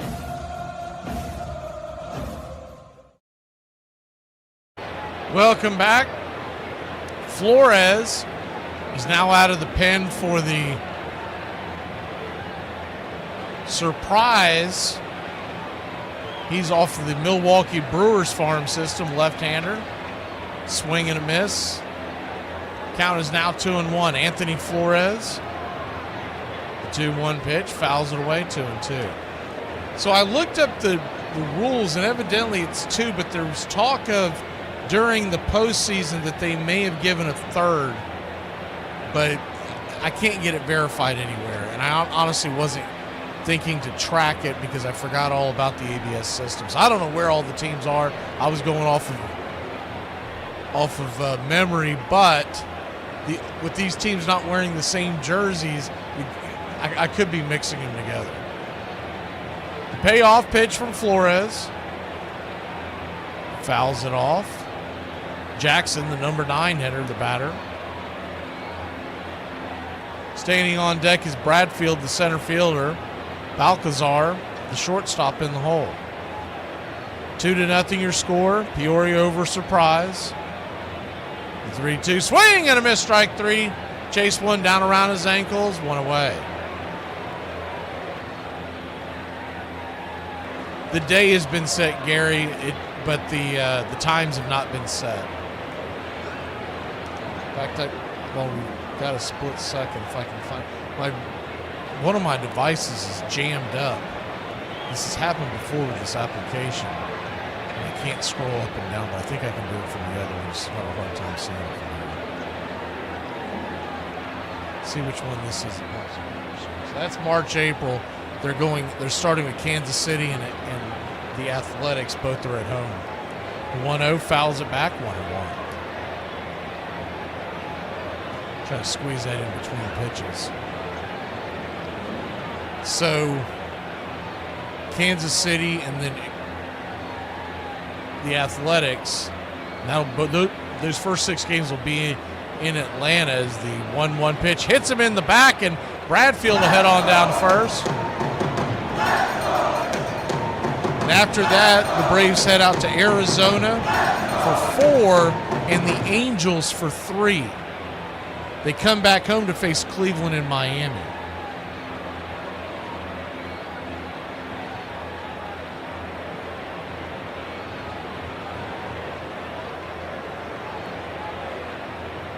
Lefty-righty matchup. Balcazar, did that ball get him? If not, it got away, and I guess it got away, and the runner's going to make it all the way down to second on a wild pitch.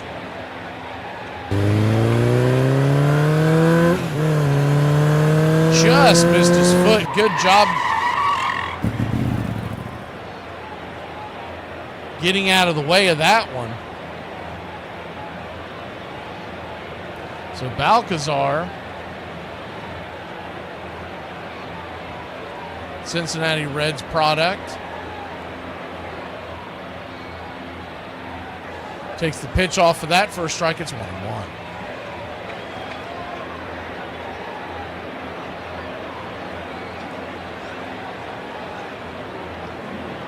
One count. Swung on. That ball gets ripped into right field. Here comes the throw home. They're going to play station to station. Runners on the corners and 1 out.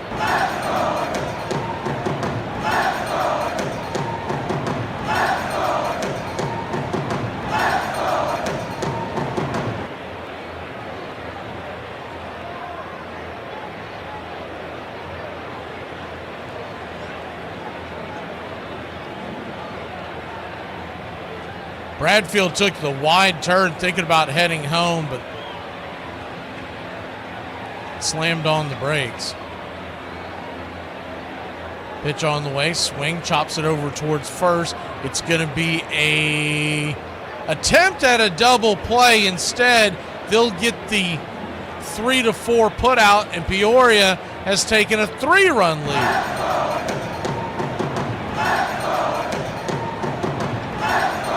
RBI for Farmella, the Seattle Mariner right field prospect. He swings a pretty good stick we've seen so far.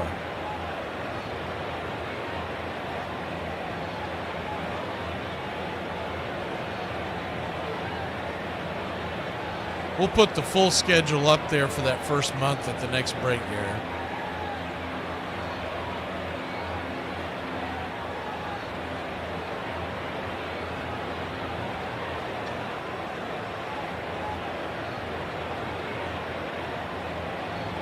Pitch on the way, down and in.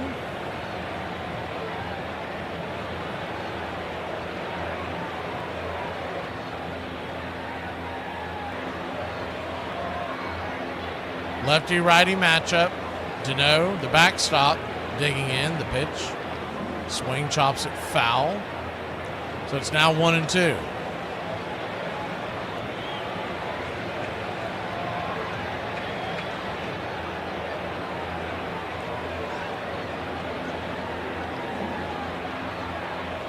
One-two count.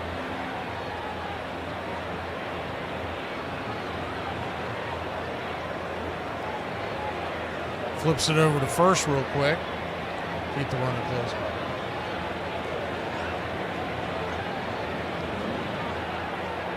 Peoria 3, Surprise nothing.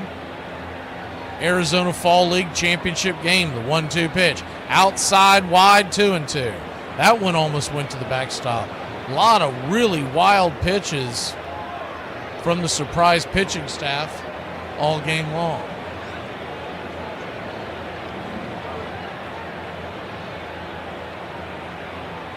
The 2-2. Swing and a miss, strike 3. Got him with the cheese on the outer edge, and that'll end the inning. So 3-0 your score. 3 runs, 4 hits, no errors for Peoria. No runs, 2 hits, 1 error for Surprise. Surprise grabs the bats. Bottom of the 5th we go here in the AFL. I don't know about y'all, but I sure could use some food stamps. I be tired of spending money at the grocery store. Everything's so expensive nowadays. Be aggravating. I just want a little bit of EBT, that's it. Damn. And it seems like every time I go in there, somebody done bought up all the cheap. I can't afford to keep buying this name brand. Damn, can you say some hot spicy cup noodles for me? They gone. We're not generally comfortable in an office setting, I would say. I am no good before 11 a.m. I also get headaches from computers, so I can't be around them for too long. I take stuff. I need to have someone go up and down with me in the elevator. I have a weakness for sweets. I was talking to my mama today, and she said, my God, it's so hot, the humidity is horrible. And I said, yeah, I know. I feel like a meth pipe on a payday. And she just looked at me, and I was like, no, really, though. I saw 2 crackheads putting copper back in an air conditioning. During the 1970s and 80s, the war in Vietnam came to an end, and an American president was driven from office in disgrace. The Berlin Wall came down, and the Cold War ended. Democratic ideals flourished. By 1970, the national pastime was in trouble. Attendance had not increased for more than 2 decades, and desperate owners tried everything to pump new life into the old game. Nothing worked. Now, the owner's grip on the destinies of the players was finally broken. And as their prospects improved, fans returned to the game. But old loyalties were sometimes forgotten. Now, what happened off the field, greed, scandal, strikes, seemed to overshadow the action on it. And now, as television demanded that most games be played at night, a whole generation of young fans would come of age without ever seeing a World Series game. Welcome back. Swing and a miss from Adam Shesky versus Moreno, who's back out there for another inning of work. 25 pitches his first time out. 96-mile-an-hour fastball misses high. It's 1-1. Good to see you, Robert. The 1-1, down and in. Ball 2-2.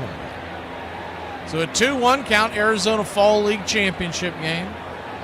Peoria with the 3-0 lead. This is a winner-take-all. There is no best-of series. The 2-1, swing and a miss, 2-2.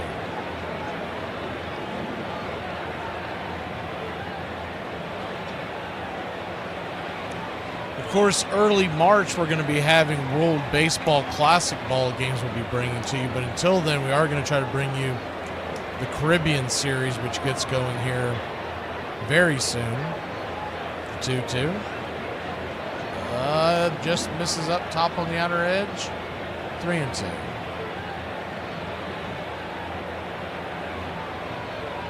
Deneau wanted that call. He was about to start flipping around the horn. The payoff pitch just misses outside wide, ball 4.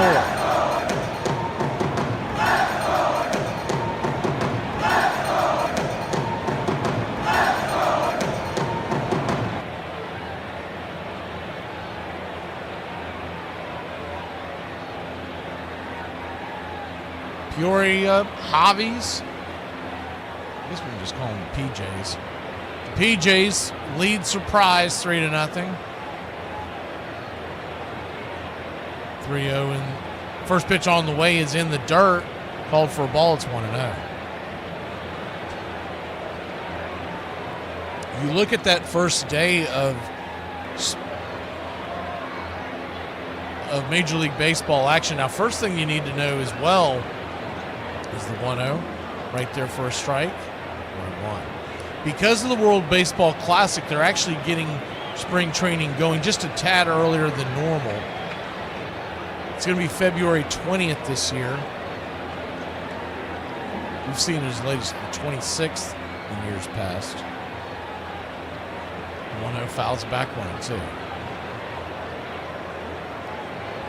The Braves will be starting their first game on Saturday, February 21st against Tampa Bay. 1-2 count. Swing, chops it over towards first, fires it over to second.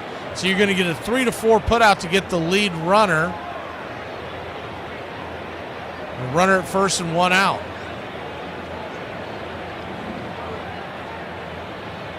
Good decision by Anderson to get that lead runner. Not an easy throw at all. He's throwing off his kind of an off-balance throw heading towards the pitcher's mound, but a good throw got him.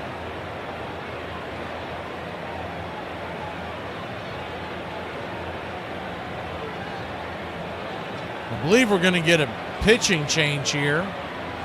So while they do that, we'll stay with you here. I'm going to put up the next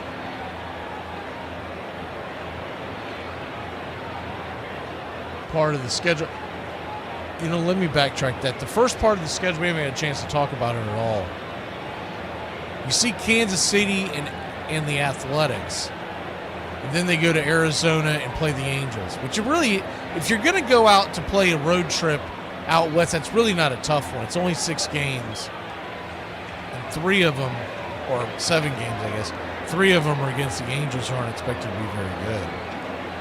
But you got Cleveland and Miami, but those are back home, and then you go on a 7-game road trip in division. We're going to play the Phillies 6 games in the first month. 3 in Philly and 3 in Atlanta, and then we'll end the month of April at home against Detroit. 3-0 your score here. PJs, 3 runs, 4 hits, no errors. Surprise, Sags, no runs, 2 hits, 1 error. You know what I'm most interested in? If whoever wins this game, are we going to get a dog pile, or if it's just going to be a bunch of hand bumps and, all right, we won this, but whoopity-doo.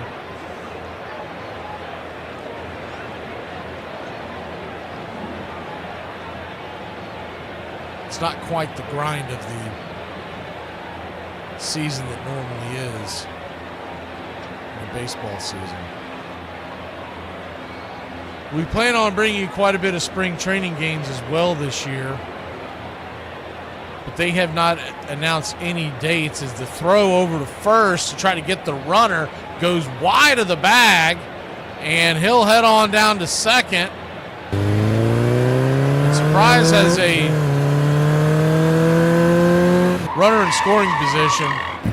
Bad throw by the left-hander that came in. Diedrich from the Baltimore Orioles organization. If you're wondering how this works, each team gets 2 to 3 teams prospects, and they send out an allotted amount of players. First pitch off of that is swinging and pops it up high into left field. Coming in, making the catch is Pags. 2 down.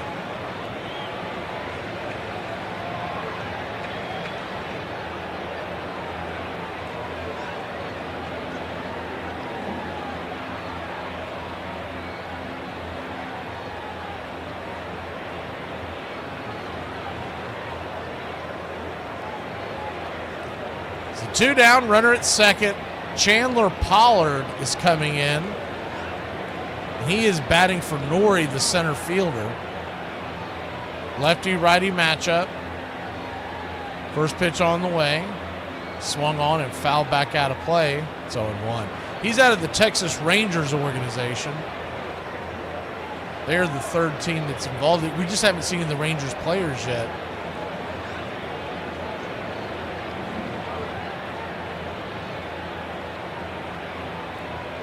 The 0-1 count.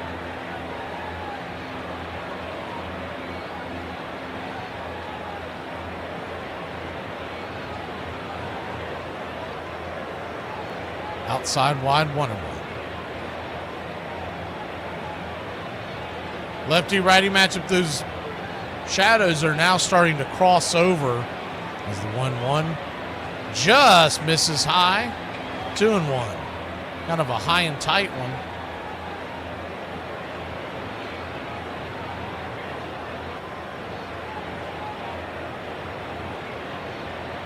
So a 2-1 count. Steps out of the box for the second.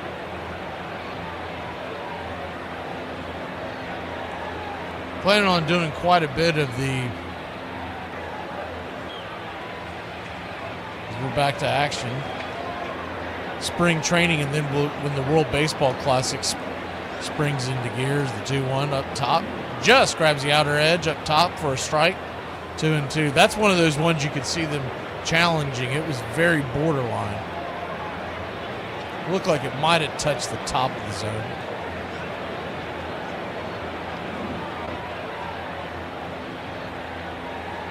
The 2-2. Down and away, ball 3, 3-2.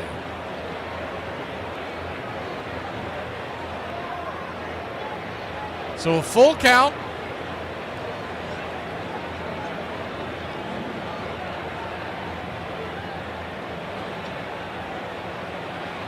Brings it. Right there for a strike, strike 3, and that'll end the inning. So once again, nothing doing for surprise. We head to the top of the 6th inning. Peoria with the 3-0 lead in the AFL Championship for 2025. The breakup, y'all. Have y'all ever chased your dog down the street and they thinking it's a damn game? Horrible. Of all the dangerous things we did growing up in the 70s and 80s, the most dangerous was getting in a car with our parent. I mean, it was like playing a game of Russian roulette. We had seatbelts. We couldn't use them. We had to do. Any given moment, our mom would need both hands to light her cigarette. Hey, take the wheel. Jump over and grab that wheel, and you're going down the freeway responsible for everyone in the car, and you're 8 years old. Your parents would pick up random hitchhikers and put them in the back seat with you. Sometimes they took your spot and you'd have to sit on the middle hump. You had nothing to hold on to. And mom hits a bump, you're going into the ceiling and then straight down to the floor. We fell out of moving cars all the time. It was also very normal for your mom to hit you with the car. Your mom was paying no attention to where you walked or what you were doing. She would hit that gas right when you walked in front of her car and just plow you over and then roll down the window and yell at you. You shouldn't be standing in front of the car. Like, this is how I get in the school, Mom. And now, like, it blows my mind. Cars are so safe. You have backup cameras and blind spot sensors that beep, 17 airbags, and you keep your kid facing the back window till he hits puberty. Like, we just wanted a seatbelt. Remember, Ed's almost good beer was brewed in God's country when God wasn't looking. Still, the family of baseball continued to grow. Larry McPhail's grandson Andy ran a team.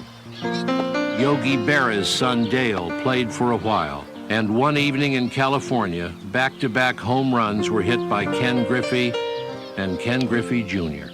In Hoboken, New Jersey, the factory Maxwell House had built on the Elysian Fields where baseball began closed down. And that same year, the Baltimore Orioles opened a brand new, old-style ballpark on the site of the saloon once owned by the father of Babe Ruth. Welcome back. Pitch on the way is swung on and popped up back behind home plate. Drifting back, making the catch is Mitchell to retire the first batter of the inning. F2 in your scorecard. One away.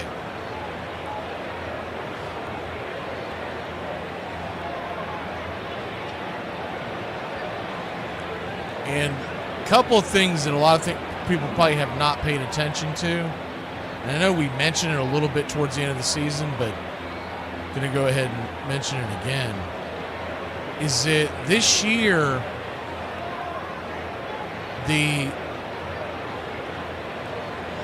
opening day continues to be on, as the first pitch misses for a ball, 1-0. 1-0. Kicks and fires. Outside, way outside, wide, ball 2-2. So you get the opening day on Thursday, but this year is the 2-0s right there for a strike, 2-1. There's going to be a game on Wednesday night before opening day. We'll bring that to you. It's the Yankees versus the Giants. They haven't announced a time, but I would think it's probably prime time, 7 or 8 o'clock at night. 3-1 count to Anderson. Lefty-righty matchup. Flores brings it. Swing and a miss. 88 up top. Full count.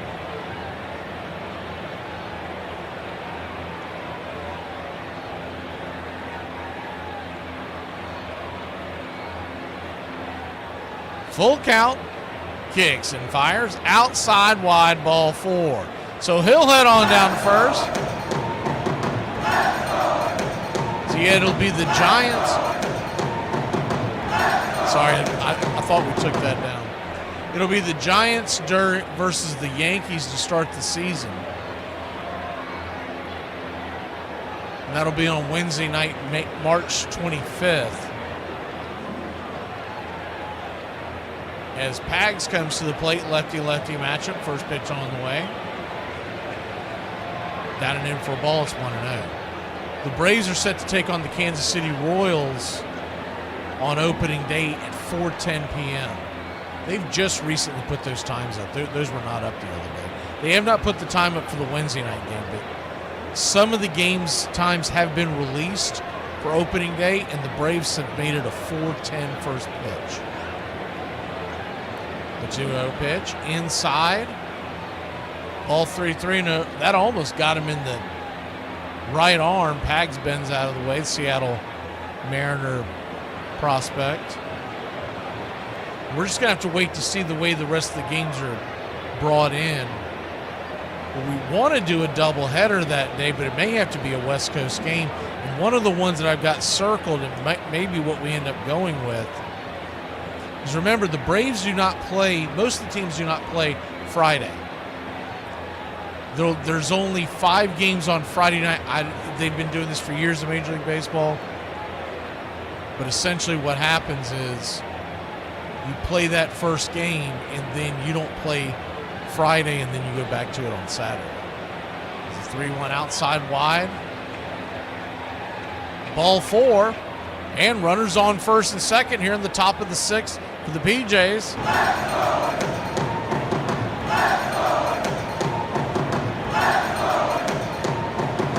Quick meeting on the mound with Mitchell and Flores. See if this will be it for him.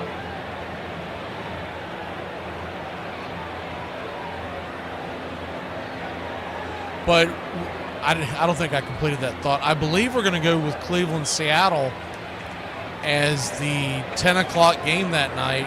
So we'll most likely do, that's one of the better matchups. It's in Seattle. It's a 10-10 first pitch. If the Braves were playing just a touch earlier, I wanted to do an early game, but it really depends on if we get an 8 o'clock game or something like that. We may do that instead. We're waiting. There are 5 games that have not been released in times for opening day.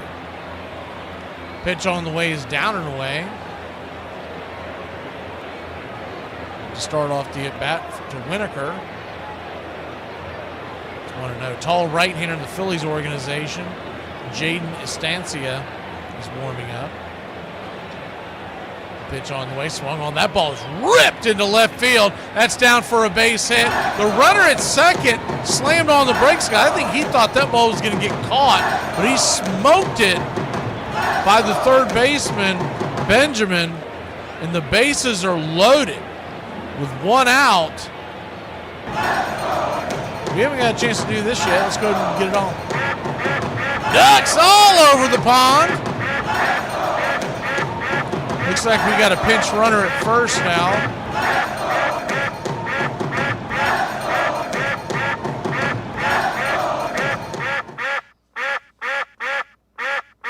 First pitch on the way is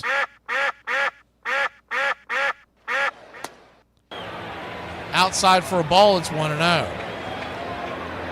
1-0 up top. Right there for a strike. That Friday, if we don't get the game for Cleveland, Seattle on opening day, we may do it that Friday. It's a 9:40 first pitch. Once again, we're just waiting for these times to be released. The 1-1 pitch swung on, and that ball's going to get chopped over to first.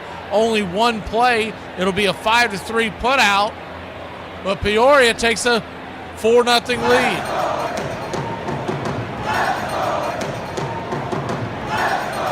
So waiting to see what time the games are on that Friday to coincide with bringing you a doubleheader on opening day and at least one game on that Friday. And then what will happen there is that following day, the Braves, have they announced the time for that? They have. It's a night game. Pitch on the way up top.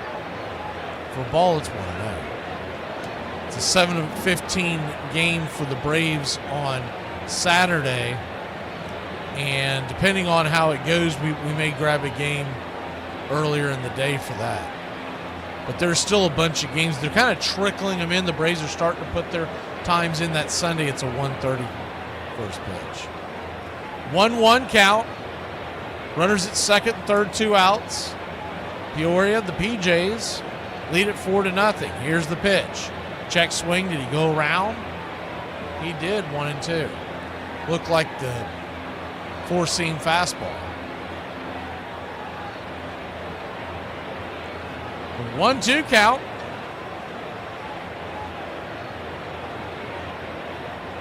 Brings it. Caught, looking strike 3. Slapped him with the slider there over the kneecaps on the outer part of the plate. We'll be back in a flash. It's 4-0 Peoria. Surprise! Grabs the sticks when we return.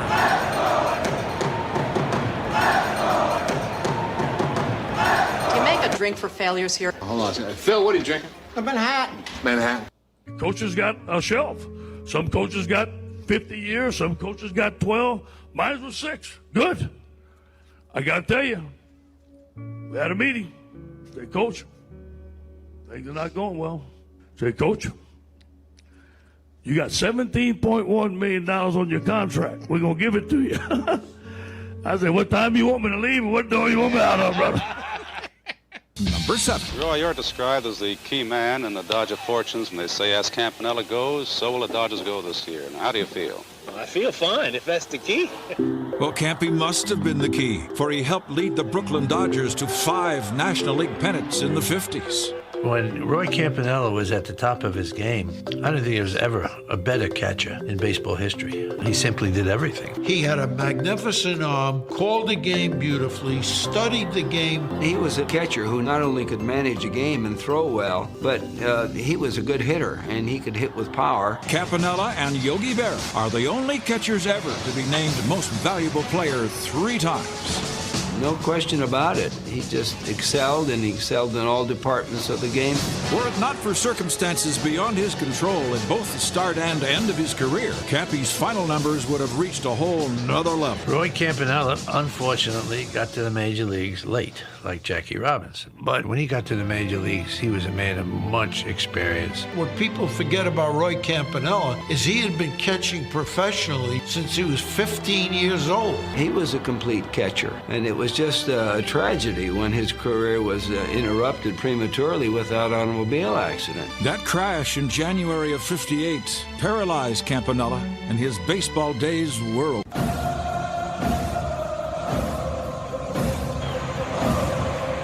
Daniel Vasquez, lefty-righty matchup, takes first pitch for a strike. It's 0-1. The 0-1 change-up down and away, 1-1.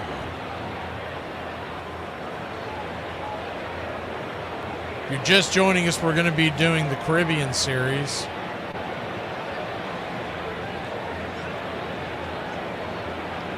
Winter ball. That starts, I have to double check that timeline on that. Is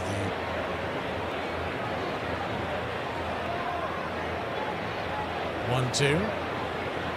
Lefty-righty matchup, the 1-2 pitch. Kicks and fires. Outside wide, 2-2.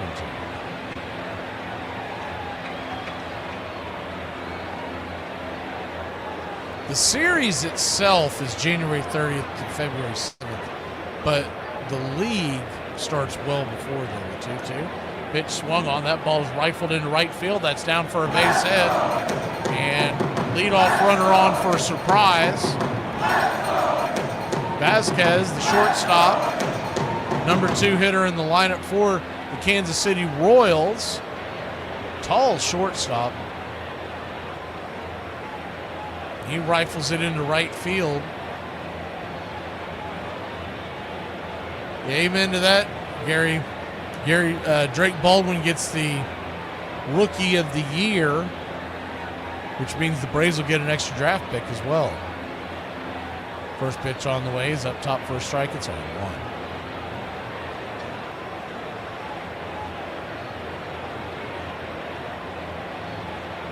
And what a garbage job did the BBWAA do with the AL MVP.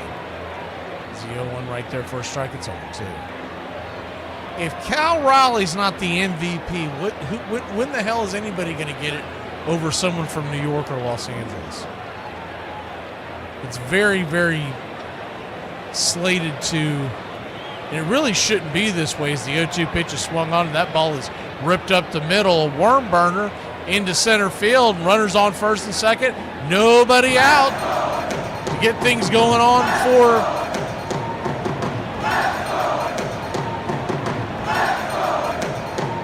the surprise Sags as they trail 4-0. So first and second, nobody out. People want to point to the offensive war. Okay, that's fine. But Raleigh was a full-time catcher behind the plate.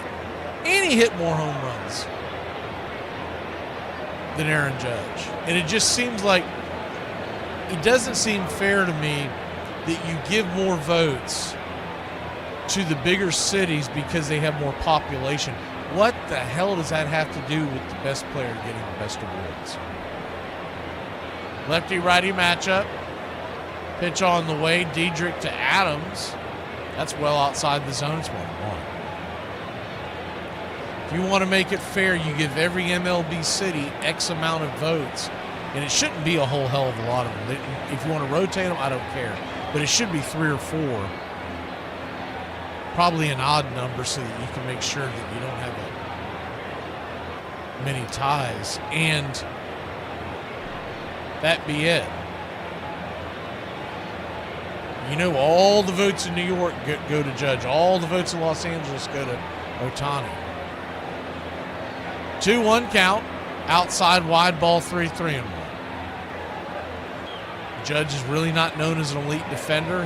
He's solid. He also DH'd a hell of a lot. So the idea that he's the most valuable player, it's nonsense. 3-1 count. Kicks and fires. Swing, chops a sinker off the plate.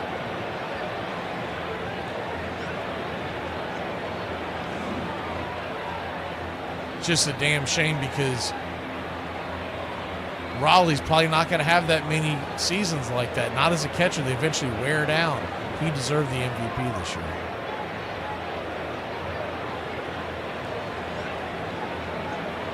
The payoff pitch. Outside wide ball 4. So he'll head on down to first.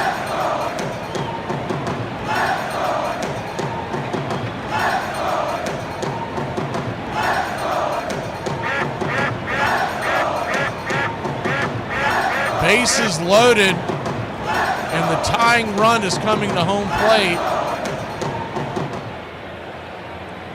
You get the meeting on the mounds. Right now we've got 6 guys, and there's 6 different jerseys out there. Well, 4, I guess. Minnesota, Baltimore, Cincinnati, and the Padres.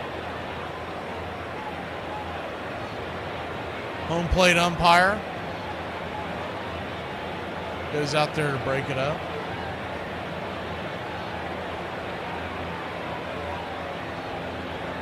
Back to the schedule, though, it looks like that the Braves have set the times for the first, let's see. Well, it looks like they did it for Monday as well, so we'll see how far this goes into it. Try to go to the Braves schedule to see how far along they are. The 1-0 pitch is swung on and lifted high and deep into left field, drifting back, making the catch near the warning track for a loud out number 1 is Pags. He'll fire it in the infield, but surprise is on the board for the first time today. And they trail 4-1.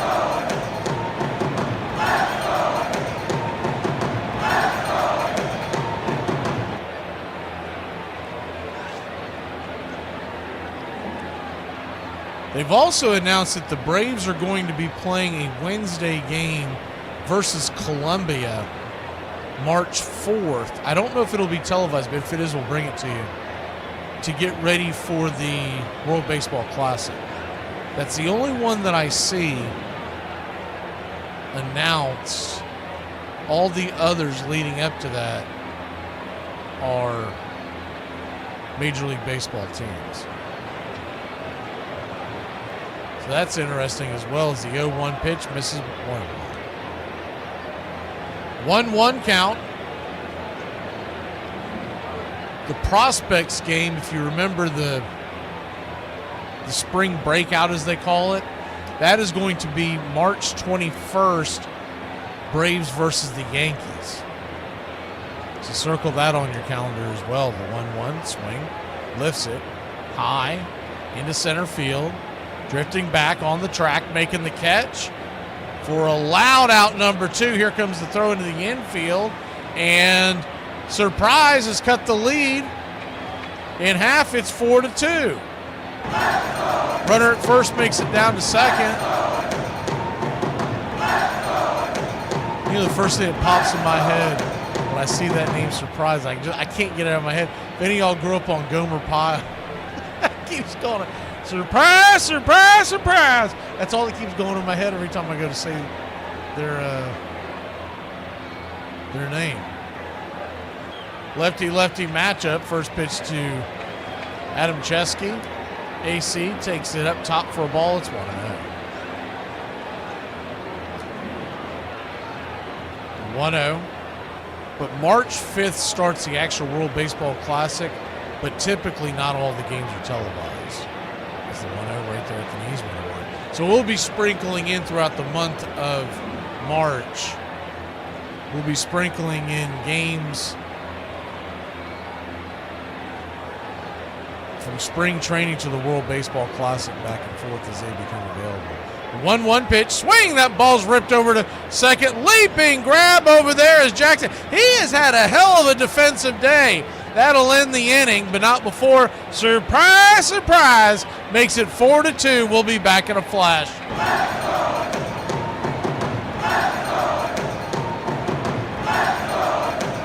I believe in mass deportations, and I want the following groups rounded up immediately. People who say especially. Dear God, anyone who refers to their wife as mother. Anyone who says it's a great day to have a great day. People who buy French bulldogs. People whose houses are spotless, but when you walk in, they're like, sorry, I didn't get a chance to clean up. People who say, I did a thing.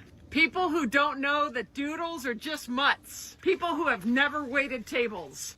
I said, hey, pick a color number sequence and stay with it for rhythmic purposes. So I demonstrated. Blue 85, blue 85, sit up. So Randall Cunningham, he was the best, man. He got up there, he had a great voice. He'd go, Aqua 22, Aqua 22. I'm like, Aqua. The next time he might get up there, he'd go, Turquoise 19, Lavender 66. I'm like, dude, you're killing me, man. He's like, Gru, you take this too serious, man. That's great. You know, he was the best, man. Number 7. It was the turn of the century. Dead ball era was in full swing, but no one told Hall of Famer Sam Crawford. His contemporaries describe him as a powerful hitter. Crawford shared the outfield with the very best hitter of his time, Ty Cobb. But there was one category where not even the Georgia Peach could match the exploits Wahoo Sam. Sam Crawford could hit triples like nobody's business. He holds the all-time Major League record triples. Now, that is an awful lot. He possessed great power. Many old-timers say if he was playing with today's lively ball, he would rewrite the home run record. And in this era, the triples are really indicative of a power hit. The ball, by the end of the game, is almost like a squishy grapefruit. And Sam Crawford is hitting this ball into gaps, line drive power. If he had played in later years, he would have certainly been a home run champion. Aqua 22, turquoise 19. Welcome back. Jaden is Estanista. We'll just be calling him Jaden. I might be butchering the young man's last name, so we'll just call him Jaden. First pitch on the way. Tall right-hander out of the Phillies organization. Right there for a strike. It's 0-1. Righty-righty matchup. The 0-1. High and inside. 1-1. He's bringing it 80, that one was at 97 miles an hour. 1-1. Fouls back 1-2. He is nothing but knees and elbows.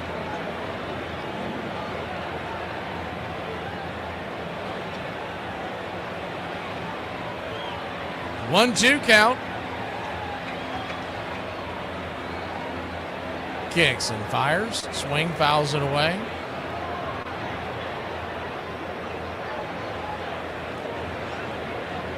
So 1-2 count. 4-2 your score. I feel like that's a dig, Uncle Charlie. Pitch on the way.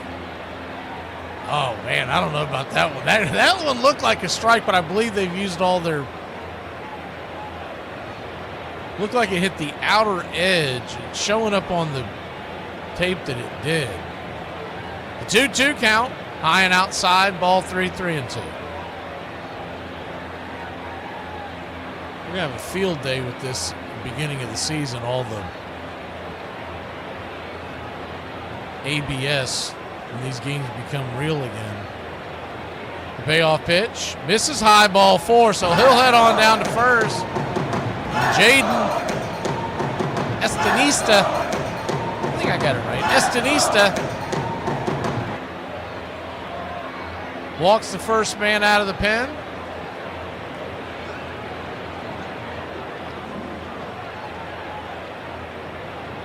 That'll bring Farmello, the Seattle Mariner prospect, right fielder, righty-lefty matchup. First pitch on the way. Sizzles it foul. It's 0-1.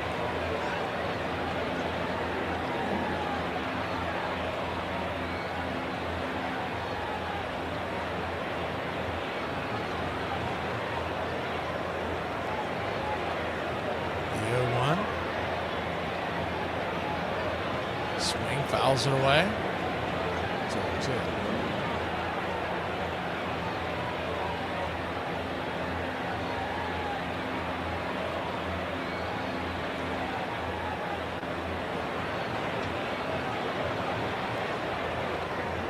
Oh-2 count.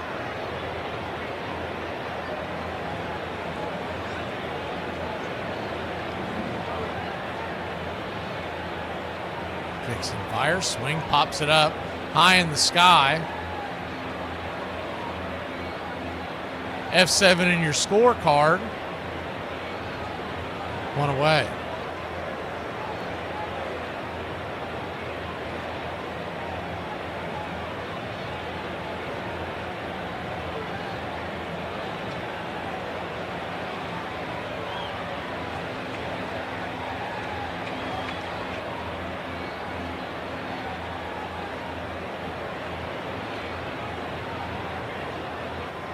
First pitch on the way to Dano, the hind catcher with the Cincinnati Reds organization, Alfredo Dano, swing and a miss. Right down the pipe, it's 0-1. The 0-1 pops it up. High in the sky. Little can of corn. Whoa, wait a minute. Maybe it's not. It had to make a running grab. The left fielder out there for Peoria.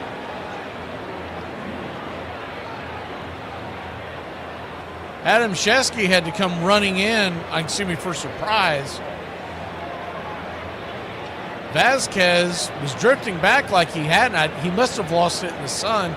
Thankfully for him, AC came running in and making the grab.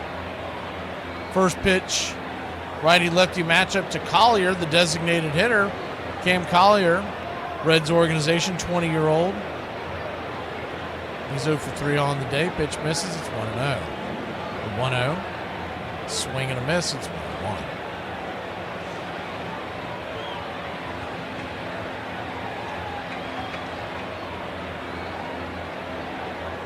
One count.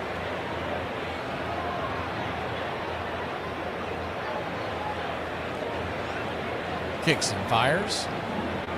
Roasts it down the right field line, but foul.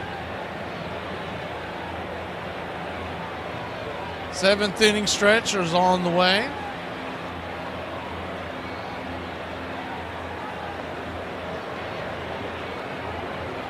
The 1-2. Estadista stands in. High socks and all, brings it. Swing and a miss. Strike 3. Got him with the 96 up top, and that'll end the inning. We'll head to break. Seventh inning stretch. Back in a flash here in the AFL. All right. I can't see you. Let me hear you. A 1, a 2, a 3.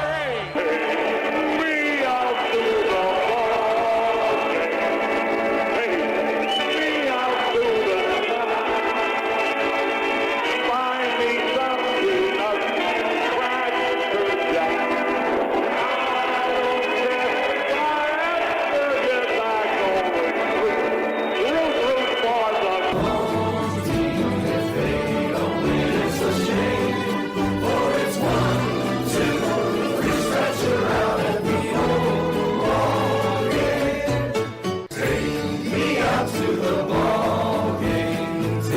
We out to the night. Find me something of Cracker Jack.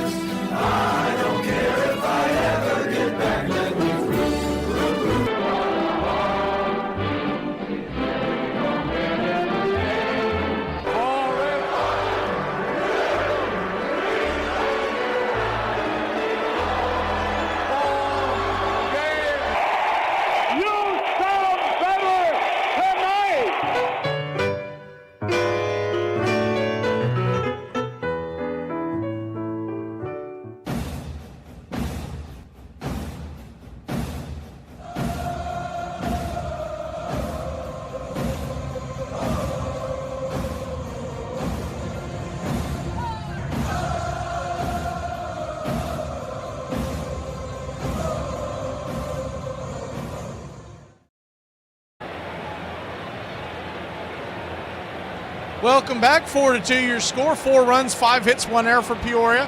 Surprise has 2 runs, 4 hits, 1 error. They'll go to bat here in the bottom of the 7th. It is a 9-inning game. I got a question on that from one of the radio stations that's calling. Like, do they play 9 innings? Yes, they play 9 innings in the AFL. First pitch on the way, high and out of the zone. Bender misses from the right-hander, the Cincinnati Reds prospect. It's 1-0. Abel, the pitcher, 1-0, misses up top. Ball 2-0. So 2-0 count. Kevin Abel. I don't know if he is related to Mick or not. 2-0 right there on the intercut. 2-1. They don't give you the profiles like they do when they make the majors. When they make the majors, you get a lot more information.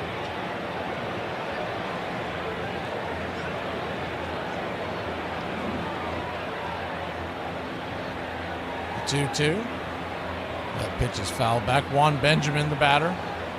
Righty-lefty matchup. Cleveland Guardians. He's 0 for 2. Pitch on the way. Swing and a miss. Strike 3. Got him with the splitter on the outer edge. One away.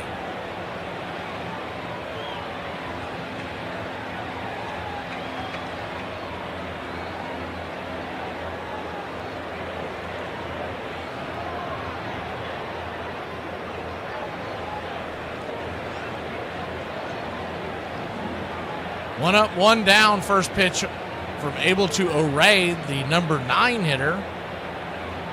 For surprise, Dylan O'Ray, Milwaukee Brewer prospect, playing second base today. It's 0-1. The 0-1 right there, right down the pipe, smacks the block. It's 0-2.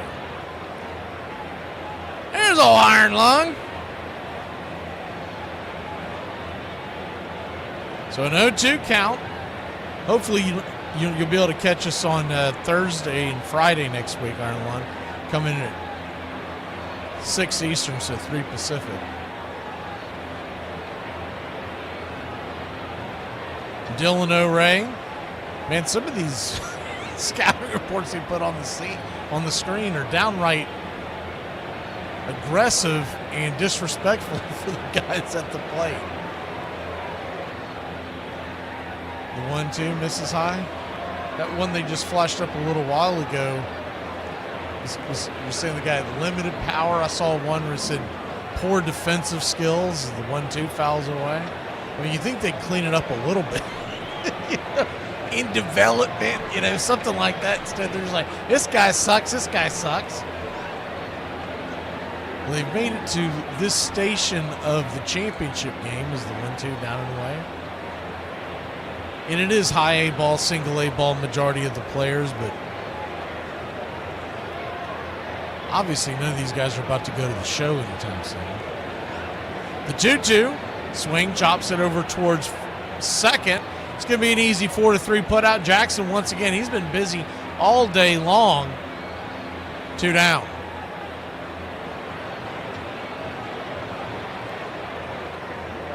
Peoria Javelinos, surprise Saguaros, 2025 Arizona Fall League championship game. First pitch on the way is a swing and a miss by Pollard. Center field prospect in the Texas Rangers organization. He came in to pitch, hit earlier for Norrie, Philadelphia Philly prospect. It's 0-1. The 0-1 smacks the outside, just misses the plate. 1-1.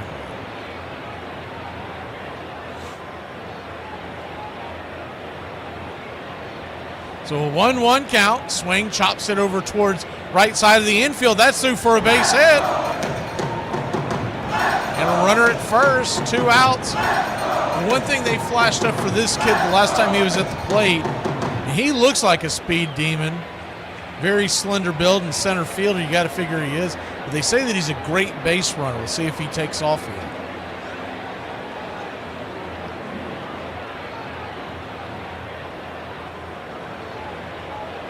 Righty-righty matchup. First pitch on the way. Swing, lifts it.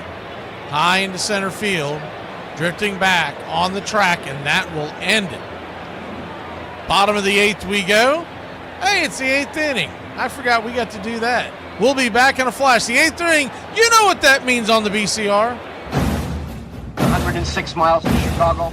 We've got a full tank of gas, half a pack of cigarettes. It's dark, and we're wearing sunglasses. Hit it.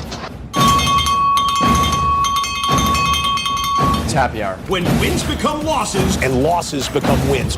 You guys going to happy hour? Yeah? Yeah, I'll come for a couple. Just a couple, though. Not like last time. When buying a beer, don't make this mistake. Buying only one beer can cause a misalignment in your spine due to the uneven weight distribution. This can cause unnecessary back pain and potential spine issues. To prevent this, carry 2 beers, ensuring your body is balanced and proper health maintained. Okay.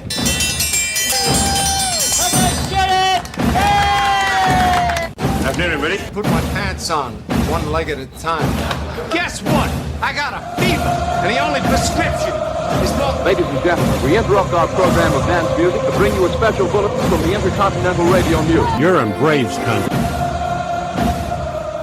Everybody drink a beer. Salad laws where you can't drink when you want to. Pretty soon we're going to be communist country. Yeah. I mean, the Lord, you gotta understand it. We're on a mission from God.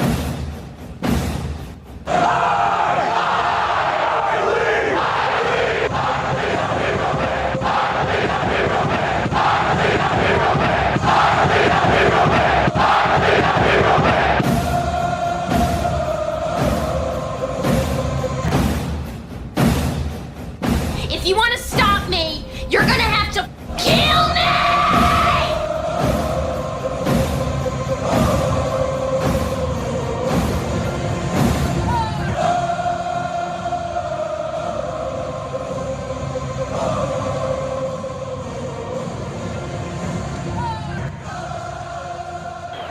Welcome back. First pitch on the way to start the top of the 8th inning. From Jimenez to Anderson. Anderson, soft one hopper over to second. It's going to be an easy 4-3 put out. Ray to Adams. One away. Peoria leads Surprise 4-2 here in the 8th inning. Edwin Jimenez coming in. 2.16 ERA in the Arizona Fall League. First pitch. Smacks the outer edge for a strike. Charlie Pags. It's 0-1. The 0-1. Drops a slider there on the outer edge. It said he missed. 1-1. 1-1 count. Pags takes a quick timeout.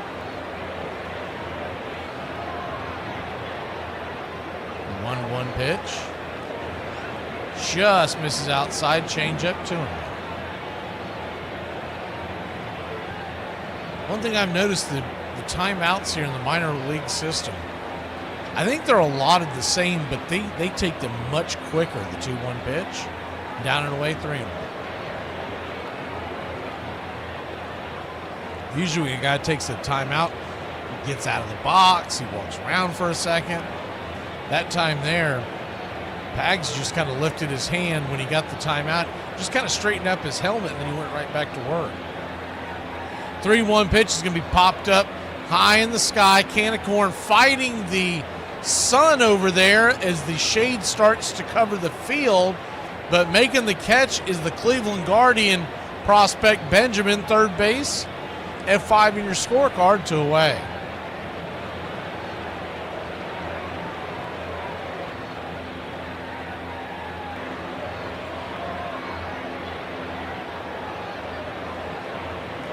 Pitch on the way is outside wide. For a ball, it's 1-0. Winokur, the batter. Righty-righty matchup. 1-0. Drops it up top for a strike.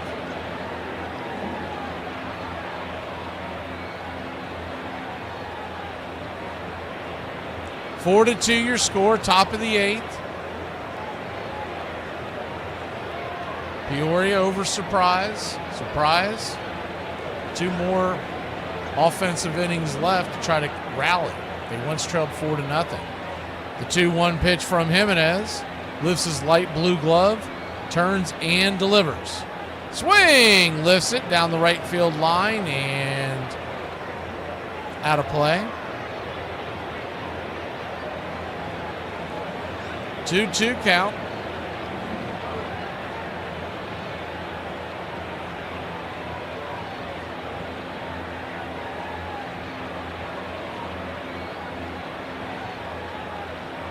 Jimenez kicks and fires.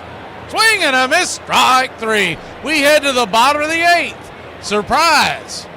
Got to get it together. Trailing by 2. 4 runs, 5 hits, 1 error for Peoria. 2-5-1 for Surprise. AFL 2025 championship game. If you grew up in Gen X, you had your parents who told you every single day that you were like 1 second away from being murdered or kidnapped. We had to get our fingerprints and our photo taken every school year in case we got kidnapped. And if that wasn't traumatizing enough, they put all the missing kids on the side of our milk carton that we drank at lunch. Every time you got on the escalator with your mom, you were doing something wrong. You were too close to this, your shoe was too untied. They insisted that if we made one wrong move on that escalator, we were gonna get sucked down into those metal teeth. I still have anxiety about escalators. They made us think we were gonna die all the time. I'm a little confused about one thing. What's that? Who pays for all this? What do you mean who pays for it? The company pays for it. All right, well then, here's my second question. What does Atwater make? What do you mean, like, how much money does the company make? Oh, no, I mean, what do we make? I don't follow. We make money. No, I know we make money. I mean, what do we create? We create wealth. No, I mean, what do we build? What do we design? We don't build anything. You have to have moments that give you pleasure with your children or your hobbies or your games. And life can't all be big issues and heart surgery. You need something to give up. Something has to bring joy into the day. I've always thought that the 6 months during the baseball season, there was something in the day that wasn't there the other 6 months in winter. It was not that you had to listen to the game, but that you could if you needed it. The crowd is on their feet. Christian Yelich, single and a run, very dangerous hitter. Cross everything. We're trying to get one more strike out of Will Smith. Called third strike. He got caught watching the paint dry, and that's it. The Atlanta Braves will head to the National League Championship Series. They knock out the Milwaukee Brewers.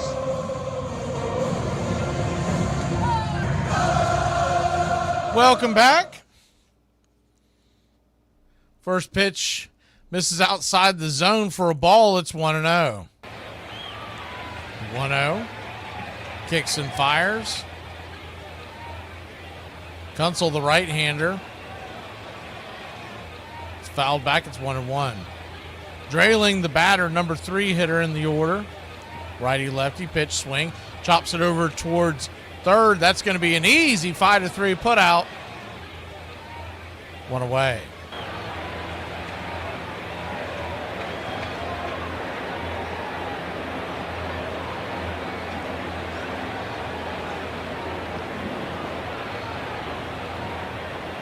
It's about that time.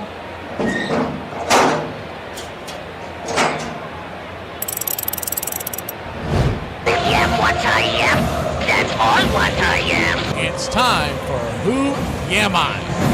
First pitch on the way to Luke Adams, outside the zone for a ball. It's 1-0. 1-0. Drops in 88 at the knees.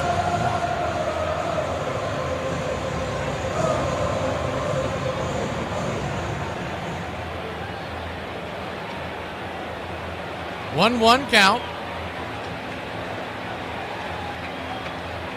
Brings it. Swing, fouls it back. 1-2. Gary, supposedly that glove got destroyed towards the end of his career.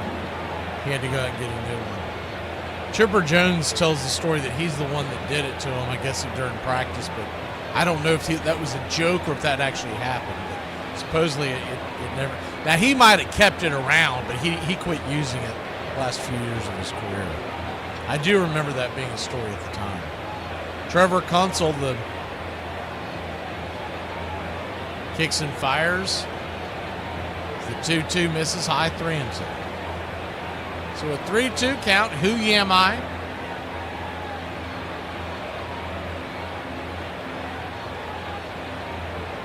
I played for one of these teams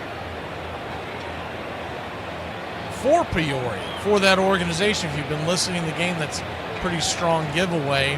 And I played the same position as Balcazar. Now, if you haven't been paying attention, that doesn't help you much. But I am a Hall of Famer. As that pitch missed outside wide, he'll head to first, runner at first, 1 out.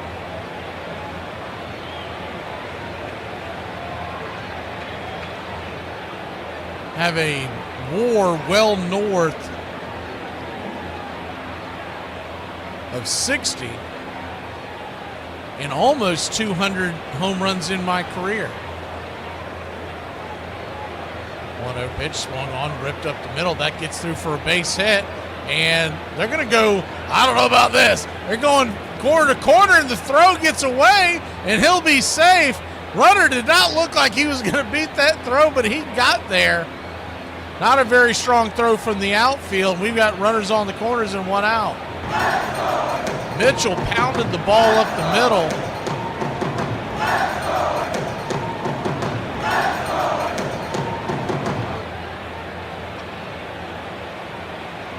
So you got runners on the corners, 1 out. The tying run is at first. Go ahead and run at the plate. Kunzel kicks and fires. Pitch off the plate. Look like his cutter. It's 1-0. I played all of my games for one franchise. 1-0. Down and away, 1-1.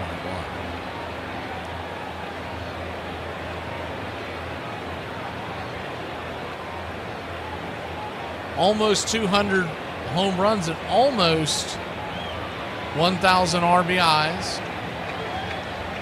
I was on the 1990 World Series championship team.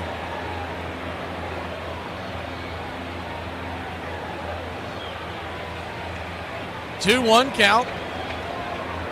Swing, pops it back foul. Stay in play, it will not. It bends out of the way.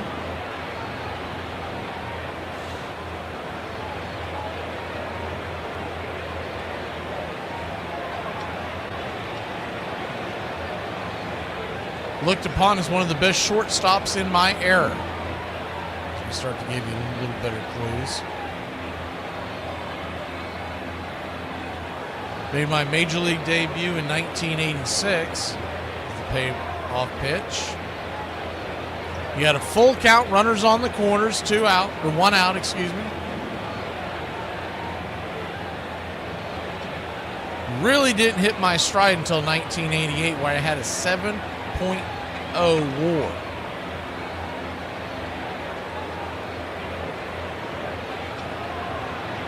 Payoff pitch, down and in, ball 4. So the bases are loaded now. Ducks all over the pond. And Kunzel is in danger of coughing up the lead. Mound visit, a little powwow on the mound. His catcher, Deneau, plays with the Cincinnati Red organization, as did Hu Yamai.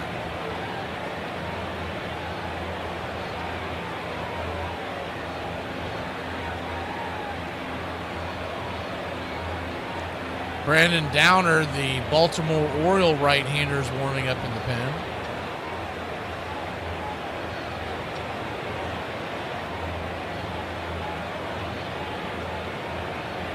Twelve-time All-Star, World Series champion, NL MVP in 95. Is the first pitch on the way. Right there. Misses for a ball. It's 1-0. AC 1 for 2 with a single and a walk.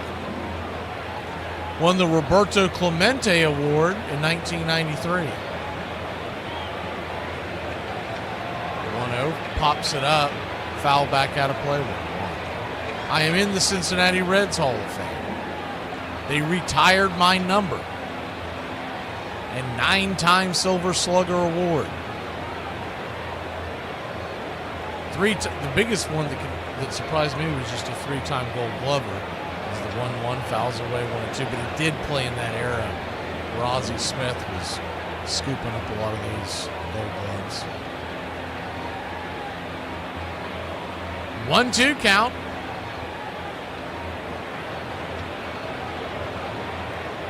And there you go, Uncle Charlie. Uncle Charlie gets it. Yeah, what I am. That's all what I am. Full count, 1-2 count, bases loaded, pitch outside wide. Change up misses, 2-2. Nowhere to run, nowhere to hide. He's got the number 7 batter on the right there at the plate. Standing on deck is Benjamin, then O'Ray, unless they pinch hit. The 2-2. Swing! Slices it down the left field line, and that ball is going to be a fair ball. That is going to be a grounds rule double as the ball hopped the netting, but we've got ourselves a brand new ball game.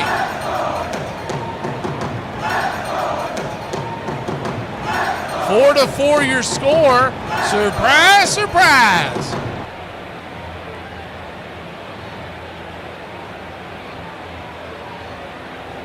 AC ties it up. They was going against the shift.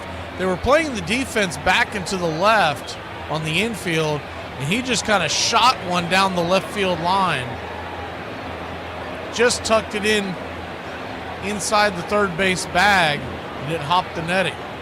So now the go-ahead run is 90 feet away. Righty-lefty matchup. Benjamin the batter, Cleveland Guardian, third baseman. Pitch fouled off by Juan Benjamin. 1-1.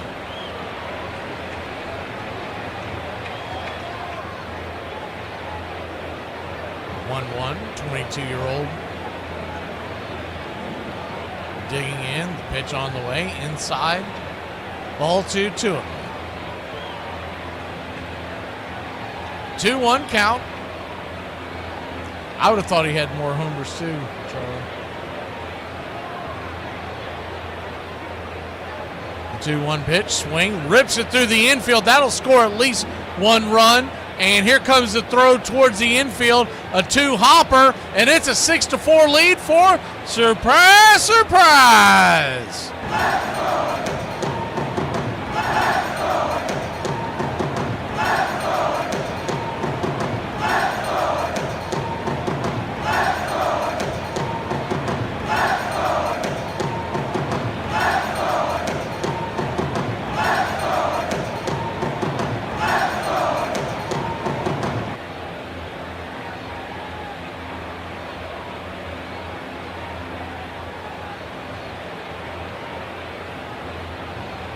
And that's going to be it for Kunsel. We're going to take a quick break. When we come back, Surprise has taken a 6-4 lead. Downer is coming in to relieve Kunsel. We'll be back in a flash.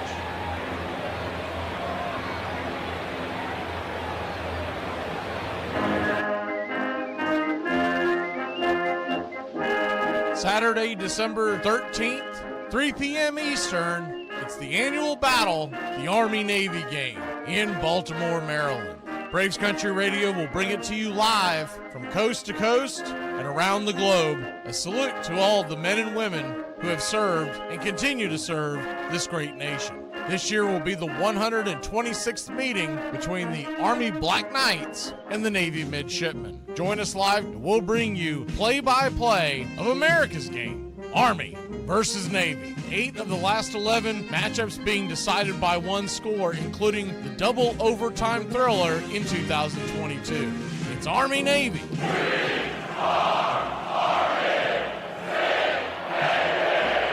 Navy-Army.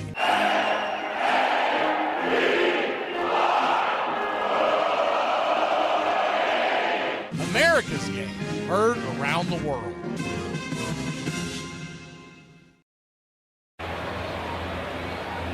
Welcome back. Welcome in, Ian.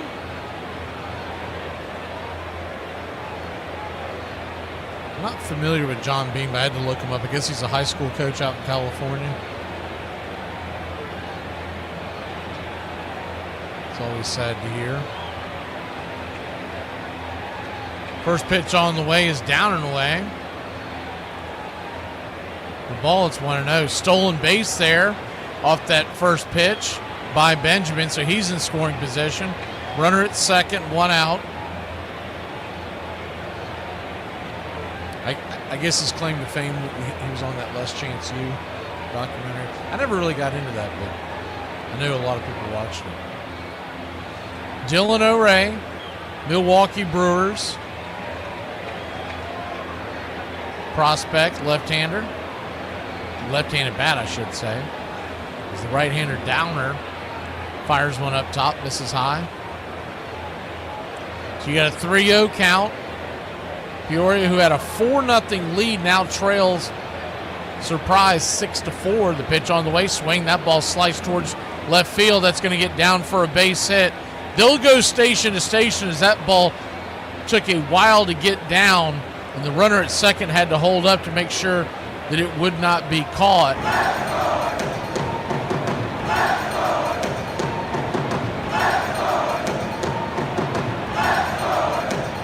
Jeez, I just saw the cause of passing.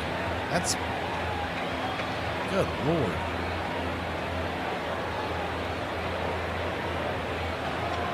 First pitch on the way is inside for a ball. It's 1-0. And on that play, runner at first steals second with ease.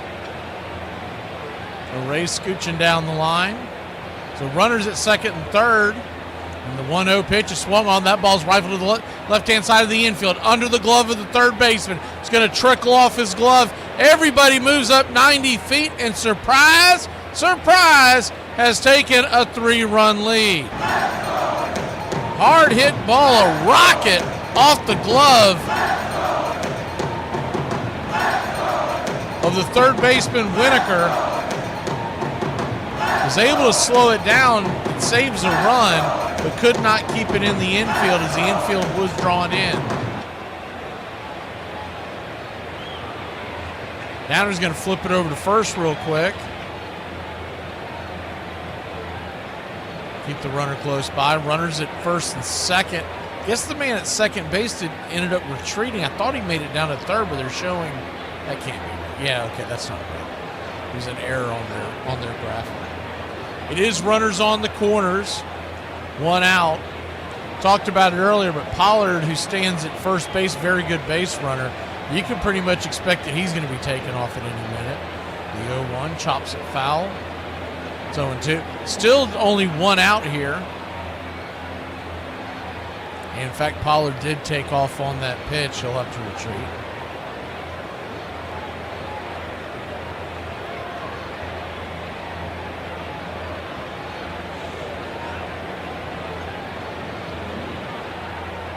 The 0-2 count. Swing. Chops it over towards third. They're going to come home with the throw, and the runner's going to be out. 2 down. So a fielder's choice, but the score stays the same, 7-4. Runners move up 90 feet, so first and second and 2 outs.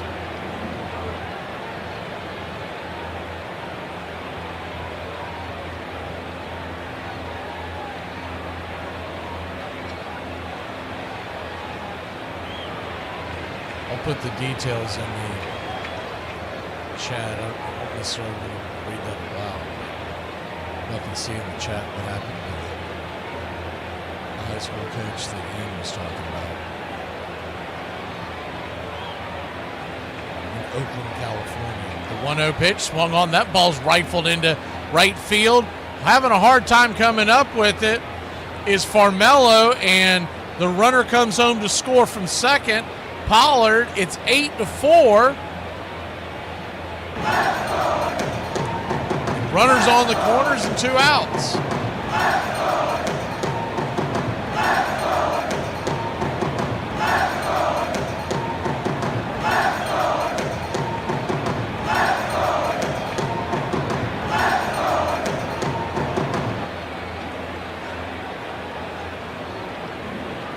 Eight to 4 your score. First pitch swinging, lifts it towards right field. That's going to get down for a base hit. That's going to score a run. It's 9-4, and the hit parade continues.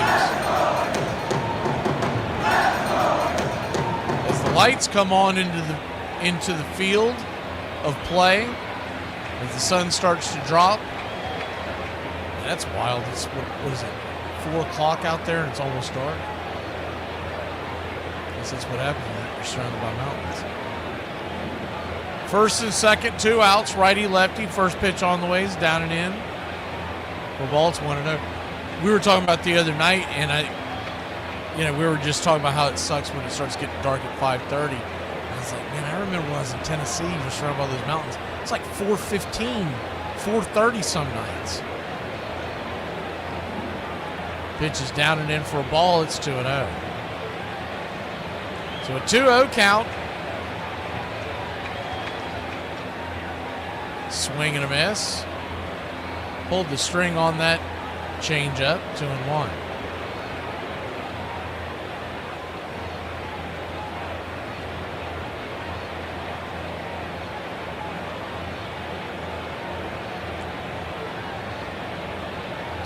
Fouls it off. It's 2-2. So talking about the MLB schedule, looks like a lot of the teams have started dropping their times in, but there's still a bunch of them not. In fact, the Braves have several games, but it looks like their home games they have decided on it. As the 2-2 chops it over towards second, it's going to be a 4-3 putout, and that'll end the inning. But not for surprise, takes a 5-run lead. We head to the ninth. Last chance for Peoria. Jackson, Bradfield, and Balcazar lead us off when we return.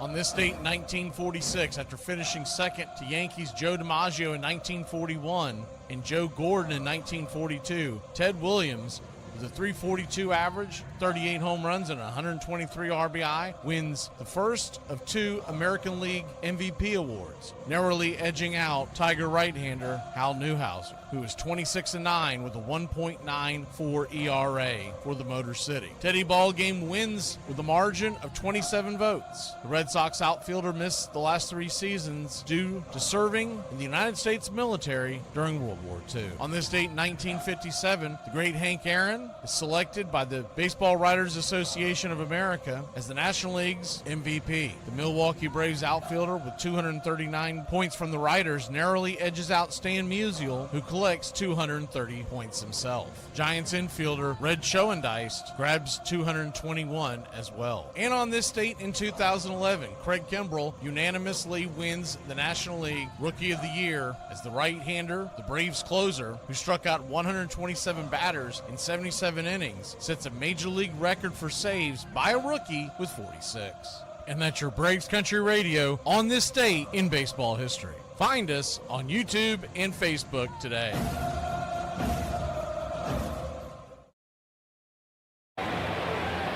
Welcome back.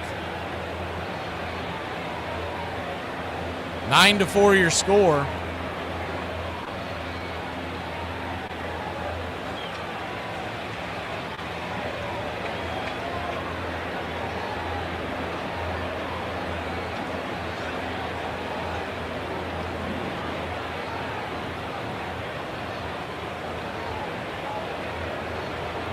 Last 3 outs, chance for Peoria to come back and rally. Arizona Fall League Championship game.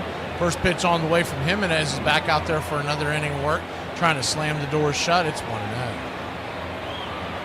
1-0. Brewers prospect drops a strike there at the knees. It's 1-1. 1-1 count. So as far as, and obviously you can go to MLB.com to look at the whole thing, but the times that have been released for Braves the first week, they're very standard times, except for the opener. The opener's 4:10 Eastern on a Thursday. So a lot of these games start at 1 o'clock, 4 o'clock, 7 o'clock, and they try to get closer to the time because of the national coverage. The 1-2. Chopped on the ground over towards short. It's going to be an easy 6-3 putout. 1 away. So 4:10 on opening day for the Braves versus Kansas City. 7:15 Saturday night. 1:30 on Sunday. I don't even know if that's accurate, but it's interesting if they've moved it up to 1:30 this year for Sundays. And then 7:15 once again on Monday and Tuesday to finish out the A series.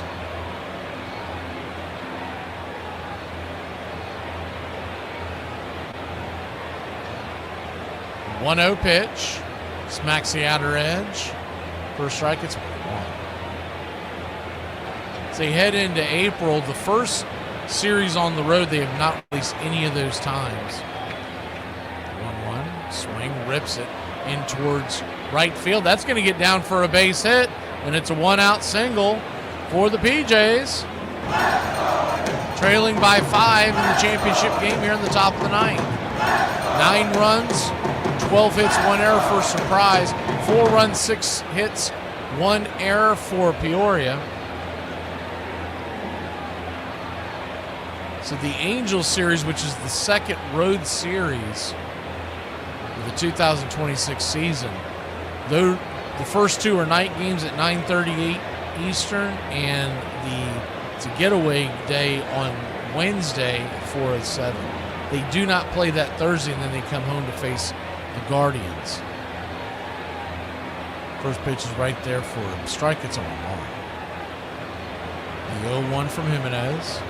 Swing, chops it over to short. 6-3, and 2 down. So 2 down, and Peoria down to their final out. All the games as they return home to face Cleveland and Miami are 7:15, except for the Sunday game, which once again, they're changing their Sunday starts from 1:35 to 1:30. Remember, it used to be 1:40. First pitch is up top for a strike. It's 0-1. Righty-lefty matchup. I would still prefer for Major League Baseball to go across the board. If you're going to go to the top of the hour, everybody agree, either 5 minutes or 10 minutes after the hour. If you're going to be at the bottom of the hour, 5 minutes or 10 minutes, and just make it uniform. Makes it so difficult for fans to know when a game's going to start based on that hometown's preference. 1-0 count, swing and a miss, 1-1.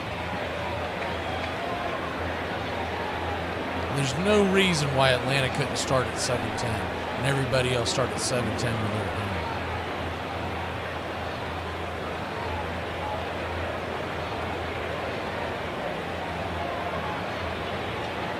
home. Farmello, the last chance for the PJs. They're down to their last strike, the 1-2 in the dirt. 2-2.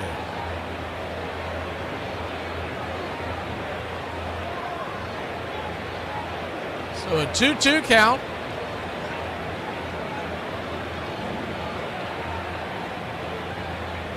Swing, chops it foul, just enough to stay alive. We'll do it again.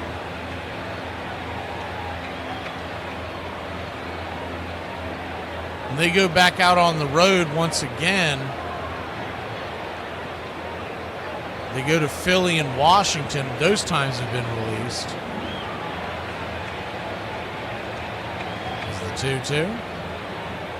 Swing and a miss. Strike 3. Surprise, surprise wins. Surprise wins. 9 runs, 12 hits, 1 error for Surprise, and it's a little bit of a dog pile celebration. Getting a Powerade bath there on the mound. So that's good to see. I wasn't sure how invested these guys were in it. I didn't have a bunch of handshakes, but it looks like a solid celebration. So, surprise, surprise, are your 2025 AFL champions. 9 runs, 12 hits, 1 error. Peoria, 4 runs, 6 hits, 1 error. Congratulations to all the folks out there on that Surprise Championship team. And we'll see you next time. Once again, as soon as I get the information on some of these games, we'll put it in. We are going to start putting the college football scoreboards up tomorrow. I'm going to make one as soon as we're done here. It's going to be on Armchair QB Radio. If you want to follow along and chat, you're going to have to go over there. I'm just putting it up because PETA asked about it, other folks asked about it. It's just going to be a scoreboard. There's not going to be any play-by-play, but it gives you a chance if you want to stop in and say hi and shoot the bull. We'll start it off. Let me take a quick look at the college football slate for tomorrow. I believe we've got some pretty good games in the SEC at the early stage. Let me see what we have here. We will probably get it rolling. We might wait for the 3:30 game, Oklahoma and Alabama. Book it. We'll be up and running by then.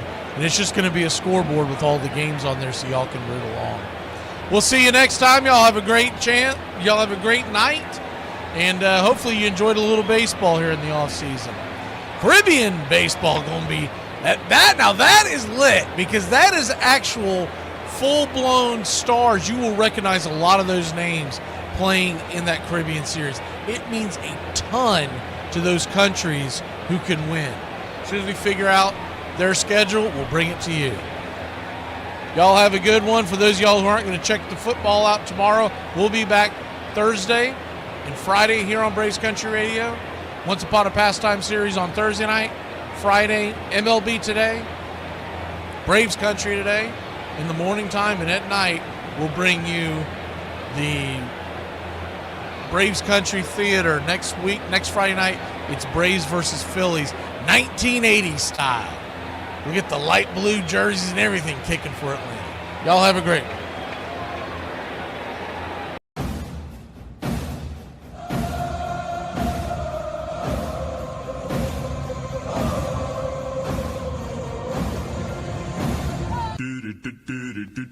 Goodbye, sweetheart. Well, it's time to go.